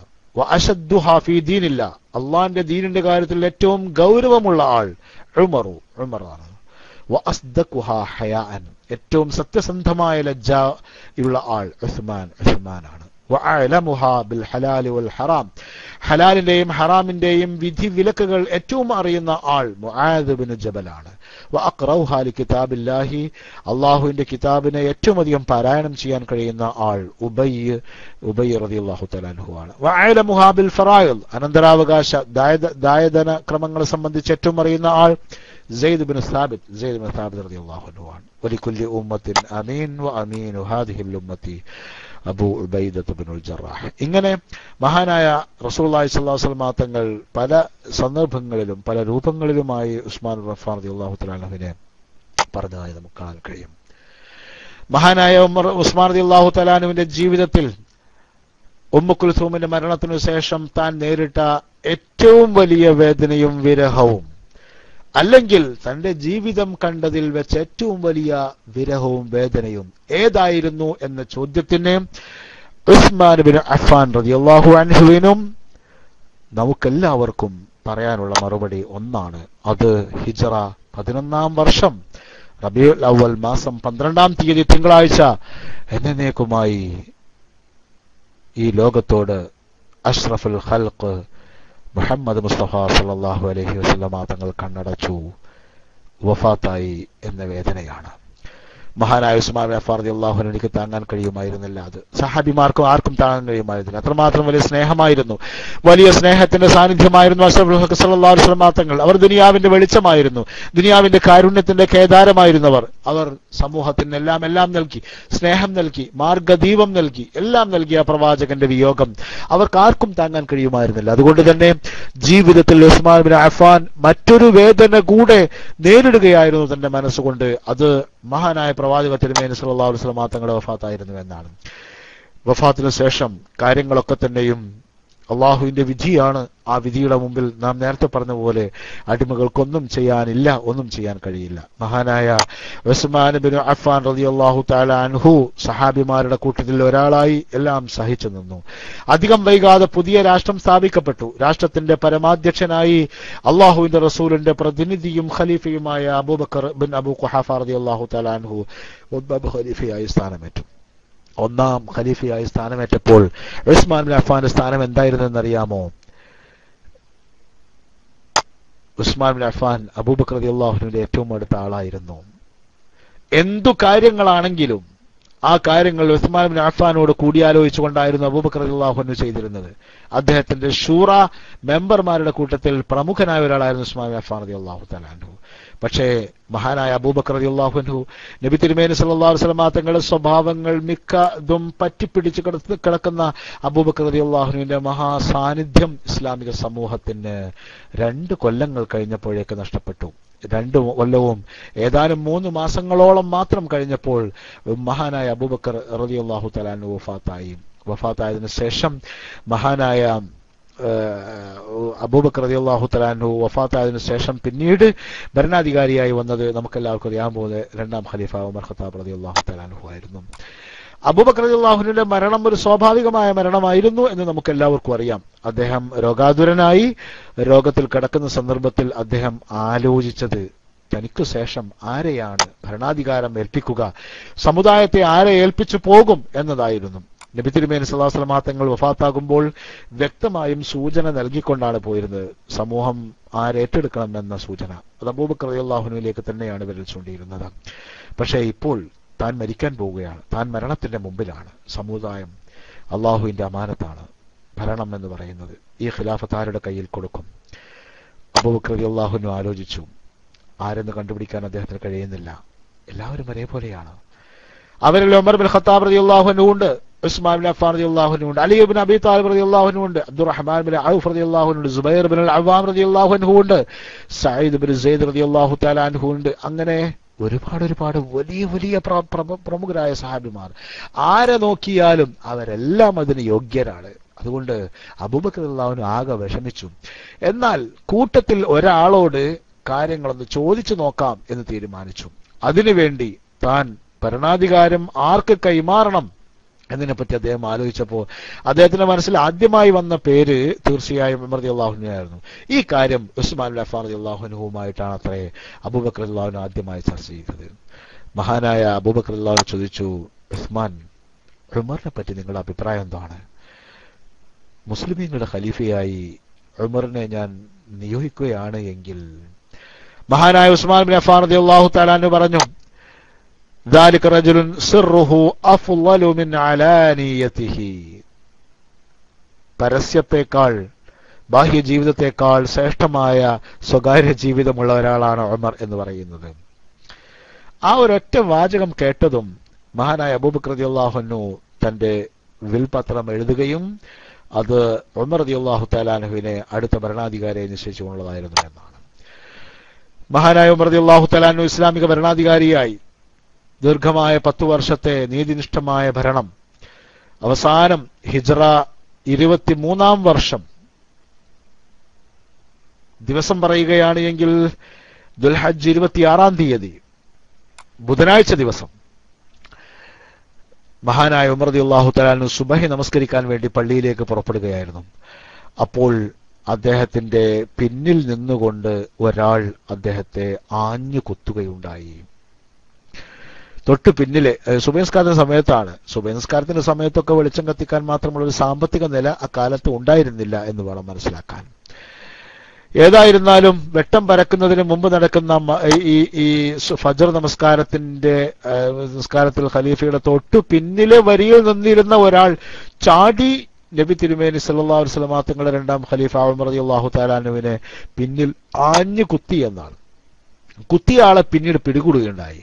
അയാളുടെ പേര് ഫൈറൂസ് എന്നായിരുന്നു. അത് മുഗീറ ബിൻ ശുഅബയുടെ ഒരു അടിമയായിരുന്നു. അബൂ ലുഅ്ലുഅ എന്നാണ് അയാളെ വിളിച്ചിരുന്നത്. അബൂ ലുഅ്ലുഅ ഒരു നല്ല സ്വഭാവക്കാരനായിരുന്നു എന്നാണ്.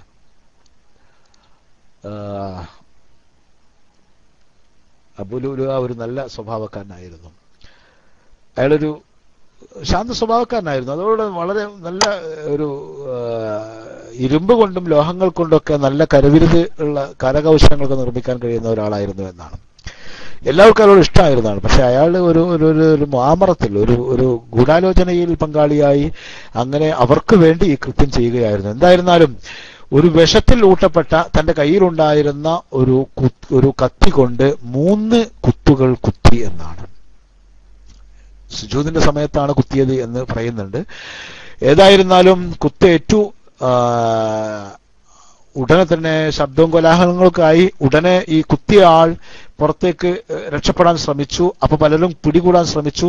അപ്പൊ അയാൾ കണ്ടവരൊക്കെ കുത്തി. ഏകദേശം 13 ആൾക്കാരെ, അതിൽ 7 പേര് ഈ കുത്തേറ്റുകൊണ്ട് തന്നെ മരിച്ചു എന്നാണ് പറയുന്നത്. അവസാനം ഒരാൾ സമർത്ഥമായി അക്രമിയുടെ നേരെ ഒരു വലിയ പുതപ്പാണ് വലിച്ചിട്ടുകൊണ്ട് അയാളെ പിടികൂടി എന്നാണ്. അങ്ങനെ അയാളെ പിടികൂടുകയുണ്ടായി. അയാളെ പിന്നെ പിടികൂടി. പക്ഷെ നിസ്കാരത്തിലാണ്. ഉമർ റളിയല്ലാഹു ചോര ചീറ്റിക്കൊണ്ടേയിരിക്കാൻ, ചൂടുള്ള ചോര ചീറ്റിക്കൊണ്ടേയിരിക്കുകയാണ്. അതുകൊണ്ട് തന്നെ മഹാനായ ഉമർ റളിയല്ലാഹു തആല അൻഹുവിന്റെ ഒന്നാമത്തെ ചിന്ത പോയത് ആരാ തന്നെ കുത്തിയത് എന്നുള്ളതിലേക്കല്ല അദ്ദേഹത്തിന് ചിന്ത പോയത്. താനിപ്പോ മുസ്ലിമീങ്ങളുടെ ഇമാമാണ്, മുസ്ലിമീങ്ങൾക്ക് ഇമാമായി നിസ്കരിക്കുകയാണ്.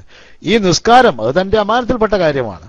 താൻ കുത്തിയിട്ട് മരിച്ചിട്ടൊന്നുമില്ല, കുത്തേറ്റിട്ട് താൻ മരിച്ചിട്ടൊന്നുമില്ല. അതുകൊണ്ട് തന്നെ ഈ നിസ്കാരത്തിന്റെ പകരം സംവിധാനം കണ്ടെത്താൻ വേണ്ടിയാണ് അദ്ദേഹം ആദ്യം ശ്രമിച്ചത് എന്നാണ്. തൊട്ടു പിന്നിൽ നിന്നിരുന്ന മഹാനായ ഹസ്രത്ത് അബ്ദുറഹ്മാൻ ബിൻ ഔഫ് റളിയല്ലാഹു തആല അൻഹുവിന്റെ കൈ പിടിച്ച് മിഹ്റാബിലേക്ക് വലിച്ച് മുന്നിലേക്ക് കൊണ്ടുവരികയും അദ്ദേഹത്തോട് നമസ്കാരം പൂർത്തിയാക്കുവാൻ ആവശ്യപ്പെടുകയും ചെയ്യുകയായിരുന്നു എന്നാണ്. അങ്ങനെ പിന്നെ ഉമർ റളിയല്ലാഹു തആല അൻഹു, അത് ഉമർ റളിയല്ലാഹുവിനെ പരിചയപ്പെടുമ്പോൾ നമുക്ക് പറയാവുന്നതാണ് ആ സംഭവങ്ങളൊക്കെ തന്നെയും. ഏതായിരുന്നാലും ഉമർ റളിയല്ലാഹു തആല അൻഹു അവസാനം കുത്തേറ്റു. ആ കുത്തേറ്റു ഉടനെ മരിച്ചില്ല എങ്കിലും ആ കുത്ത് ചികിത്സിക്കാൻ മാത്രമുള്ള വൈദ്യ വികാസം അക്കാലത്ത് ഉണ്ടായിരുന്നില്ല. എന്തായിരുന്നാലും 1-2 ദിവസങ്ങൾക്ക് ശേഷം അദ്ദേഹം മരണപ്പെടുകയാണ്. അതിനു മുമ്പായി അദ്ദേഹം മനസ്സിലാക്കി താൻ മരിക്കാൻ പോവുകയാണ്. അതുകൊണ്ട് ഇനി ആരെയാണ് ഭരണാധികാരം ഏൽപ്പിക്കേണ്ടത് എന്നൊരു പ്രശ്നമായിരുന്നു. അബൂബക്കർ റളിയല്ലാഹുവിന്റെ കാലത്ത് ഉമർ റളിയല്ലാഹുവിന്റെ പേര് പറയുമ്പോഴേക്ക് എല്ലാവർക്കും അത് അനുമാനിക്കാൻ കഴിയുമായിരുന്നു. കാരണം മിടുക്കന്മാരായ സഹാബിവരന്മാർ, കാര്യക്ഷമതയുള്ള സഹാബിവരന്മാർ ധാരാളം ഉണ്ടെങ്കിലും അവരുടെ കൂട്ടത്തിൽ ഒന്നാമൻ ഉമർ റളിയല്ലാഹു തന്നെയാണ്. അതിൽ ആർക്കും അഭിപ്രായ വ്യത്യാസമൊന്നുമില്ല. പക്ഷെ ഇപ്പൊ അതല്ല അവസ്ഥ. ഇപ്പൊ ഒരേ നിരയിൽ എന്ന പോലെ ഒരുപാട് ആൾക്കാർ നിൽക്കുകയാണ്. ഉമർ റളിയല്ലാഹു ആകെ വിഷമിച്ചു. അതുകൊണ്ട് ഉമർ റളിയല്ലാഹു എന്ത് ചെയ്തു പറയും, എന്തിലും നീതി ചെയ്യുന്ന ഉമർ റളിയല്ലാഹു എന്ത് ചെയ്തു പറയും, ഈ ഒരേ നിരയിൽ നിൽക്കുന്ന 6 ആൾക്കാരാണ് ഉണ്ടായിരുന്നത്. ആ 6 ആൾക്കാരെയും വിളിച്ചു വരുത്തി. ഉസ്മാൻ ബിൻ അഫ്ഫാൻ റളിയല്ലാഹു അൻഹു, അലി ബിൻ അബീ ത്വാലിബ് റളിയല്ലാഹു അൻഹു, തൽഹത്ത് ബിൻ ഉബൈദുല്ലാഹ് റളിയല്ലാഹു അൻഹു, സുബൈർ ബിൻ അൽ-അവ്വാം റളിയല്ലാഹു അൻഹു, അബ്ദുറഹ്മാൻ ബിൻ ഔഫ് റളിയല്ലാഹു അൻഹു, സഅദ് ബിൻ അബീ വഖാസ് റളിയല്ലാഹു അൻഹു. ഇവരൊക്കെ അശറത്തുൽ മുബശ്ശിരീങ്ങളിൽപ്പെട്ട ആൾക്കാരാണ്. ഈ 6 ആൾക്കാരെയും വിളിച്ചു വരുത്തിയിട്ട് ഉമർ റളിയല്ലാഹു പറഞ്ഞു, ഞാൻ മരിക്കാൻ പോവുകയാണ്, എന്റെ അവസ്ഥ വളരെ ദയനീയമാണ്. അതുകൊണ്ട് നിങ്ങൾ 6 ആളും ഭരണാധികാരിയാവാൻ പറ്റിയ ആൾ തന്നെയാണ്. പക്ഷെ ഒരാൾക്കല്ലേ ഖലീഫയാവാൻ പറ്റൂ. അതുകൊണ്ട് നിങ്ങൾ 6 ആളും കൂടിയിട്ട് അടുത്ത 3 ദിവസത്തിന്റെ ഉള്ളിലായി ഒരു ഭരണാധികാരിയെ നിങ്ങളിൽ നിന്ന് കണ്ടെത്തണം. നിങ്ങൾ 6-ൽ ഒരാളെ നിങ്ങൾ കണ്ടെത്തിയാലും മതി, അല്ല നിങ്ങൾ 6 ആളും അല്ലാത്ത ഒരു 7-ാമത്തെ ഒരാളെ കണ്ടെത്തുന്നതിലും എനിക്ക് വിരോധമില്ല. പക്ഷെ നിങ്ങളാണ് കണ്ടെത്തേണ്ടത് എന്ന് പറയുകയുണ്ടായി. മഹാനായ ഉസ്മാൻ ബിൻ അഫ്ഫാൻ റളിയല്ലാഹു തആല അൻഹുവിന്റെ ജീവിതത്തിൽ പതിച്ചു കിട്ടുന്ന മറ്റൊരു ശ്രേഷ്ഠതയായിരുന്നു ഇത്. എന്തെന്നാൽ അഹ്ലു ശൂറ എന്ന് ചരിത്രം പിന്നീട് പേരിട്ട് വിളിച്ച ഈ 6 അംഗ കൂടിയാലോചനാ സമിതിയിൽ, സമൂഹത്തിന്റെ കാര്യങ്ങൾ തീരുമാനിക്കുന്ന 6 അംഗ കൂടിയാലോചനാ സമിതിയിൽ ഒരാളായി അദ്ദേഹം മാറി എന്നതായിരുന്നു. ആ സന്ദർഭത്തിലാണ് മഹാനായ ഉസ്മാൻ ബിൻ അഫ്ഫാൻ റളിയല്ലാഹു തആല അൻഹുവിന് മറ്റൊരു സ്ഥാനം കൂടി ലഭിക്കുന്നത്, ഈ 6-ൽ ഒരാൾ എന്ന സ്ഥാനം. എന്തായിരുന്നാലും ഒരു ഭാഗത്ത് ഖലീഫയുടെ മരണം സംഭവിച്ചു. അതോടൊപ്പമുള്ള സംഭവങ്ങളൊക്കെ അങ്ങനെ പോകുമ്പോൾ ഖലീഫ പറഞ്ഞിരിക്കുന്ന 3 ദിവസത്തിനുള്ളിൽ തീരുമാനം കണ്ടെത്തണമെന്നാണ്. ആകെ കുഴങ്ങി. ആർക്കും ആരെയും പറയാൻ കഴിയുന്നില്ല, ഒരാളെയും ഒഴിവാക്കാൻ കഴിയുന്നില്ല, ആരെയും ഒഴിവാക്കാൻ കഴിയുന്നില്ല. ഒരാൾക്കും തന്നെ മറ്റാളെ മറികടക്കണമെന്ന് താല്പര്യമല്ല. ഒരാൾ മറ്റാളെ മറികടന്നുകൊണ്ട് അധികാരം പിടിച്ചു വരണമെന്ന് ആർക്കും താല്പര്യമുണ്ട്. എല്ലാവരും അതിൽ നിന്ന് അകന്നുകൊണ്ടിരിക്കാൻ, ഞാനല്ല നീ നീയല്ല ഞാനല്ല നീ എന്ന അഭിപ്രായത്തിലാണ് ഓരോരുത്തരും നിൽക്കുന്നത്. ആ സന്ദർഭത്തിൽ മഹാനായ അബ്ദുറഹ്മാൻ ബിൻ ഔഫ് റളിയല്ലാഹു തആല അൻഹു അദ്ദേഹം മഹാനായ അലി ബിനു അബി ത്വാലിബ് റളിയല്ലാഹു തആല അൻഹുവിന്റെ അടുക്കൽ ചെന്നു. എന്നിട്ട് അദ്ദേഹത്തോട് പറഞ്ഞു, അലി, ഞാൻ നിങ്ങളെ ഖലീഫയാക്കാൻ പോവുകയാണ്. നിങ്ങൾ അത് ഏറ്റെടുക്കില്ലെങ്കിൽ ആരെയാണ് നിങ്ങൾ ഖലീഫയായി കാണുന്നത് എന്ന് നിങ്ങളിപ്പോ പറയണം എന്ന് പറയുകയുണ്ടായി. മഹാനായ അലി കറമല്ലാഹു വജ്ഹഹു മഹാനവർകൾ അബ്ദുറഹ്മാൻ ബിൻ ഔഫ് റളിയല്ലാഹു തആല അൻഹുവിന്റെ മുഖത്തേക്ക് അർത്ഥഗർഭമായി ഒന്ന് നോക്കി. പിന്നെ പറഞ്ഞു, വആഖിറു ദഅവാനാ അൽഹംദുലില്ലാഹി റബ്ബിൽ ആലമീൻ. നാട്ടിൽ നിന്നുള്ള ലൈവ് പരിപാടികൾക്ക് സമയമായിരിക്കുന്നു. അടുത്ത ആഴ്ചയിൽ വീണ്ടും കാണും വരേക്കും നസ്തൗദിഉല്ലാഹ ദീനക്കും വഅമാനതക്കും. വസ്സലാമു അലൈക്കും വറഹ്മത്തുള്ളാഹി വബറകാതുഹു. അല്ലാഹു സ്വീകരിക്കുമാറാവട്ടെ.